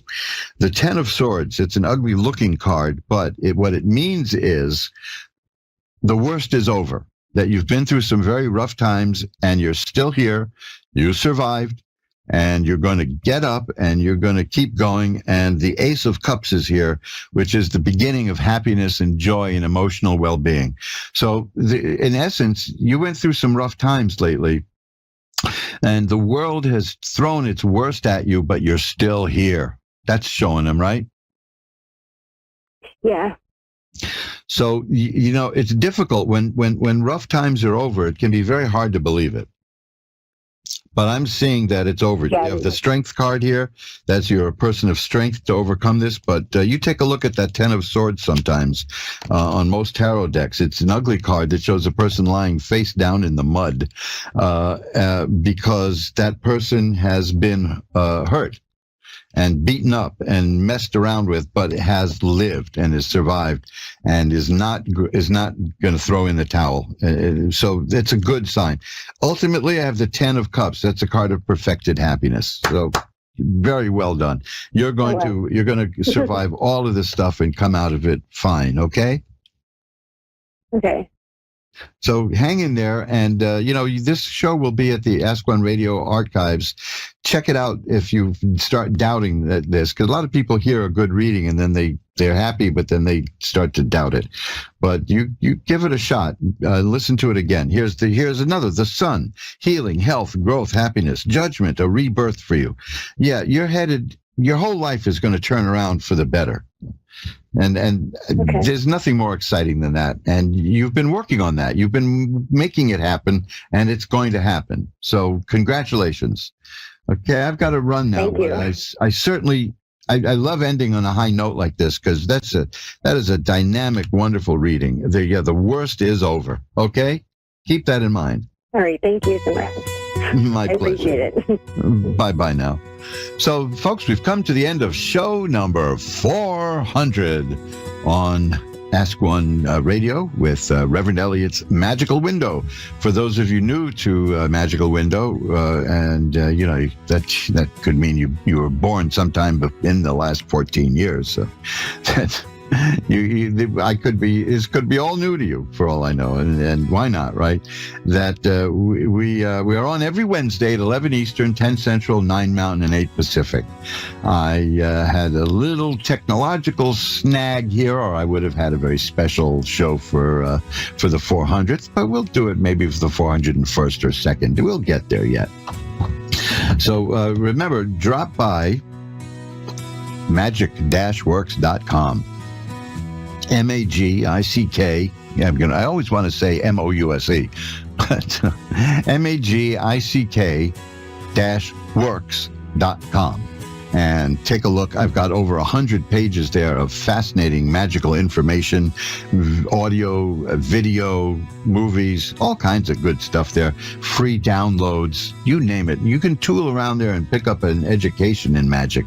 And if you want a book that will change your life, if you want to change your life for the better, go to mojoacademy.org.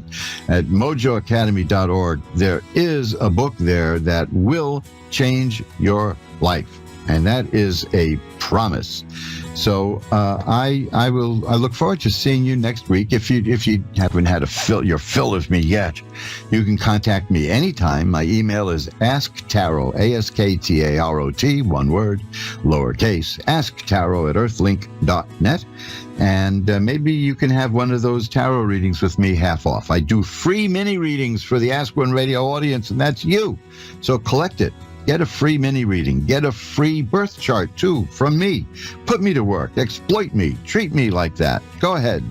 I love it. So just drop me a line at asktarot@earthlink.net or just go to magic-works.com and look at the page there for a free birth chart. So I'll see you again next week. Remember, time flies. It's up to you to be the navigator. Bye-bye now.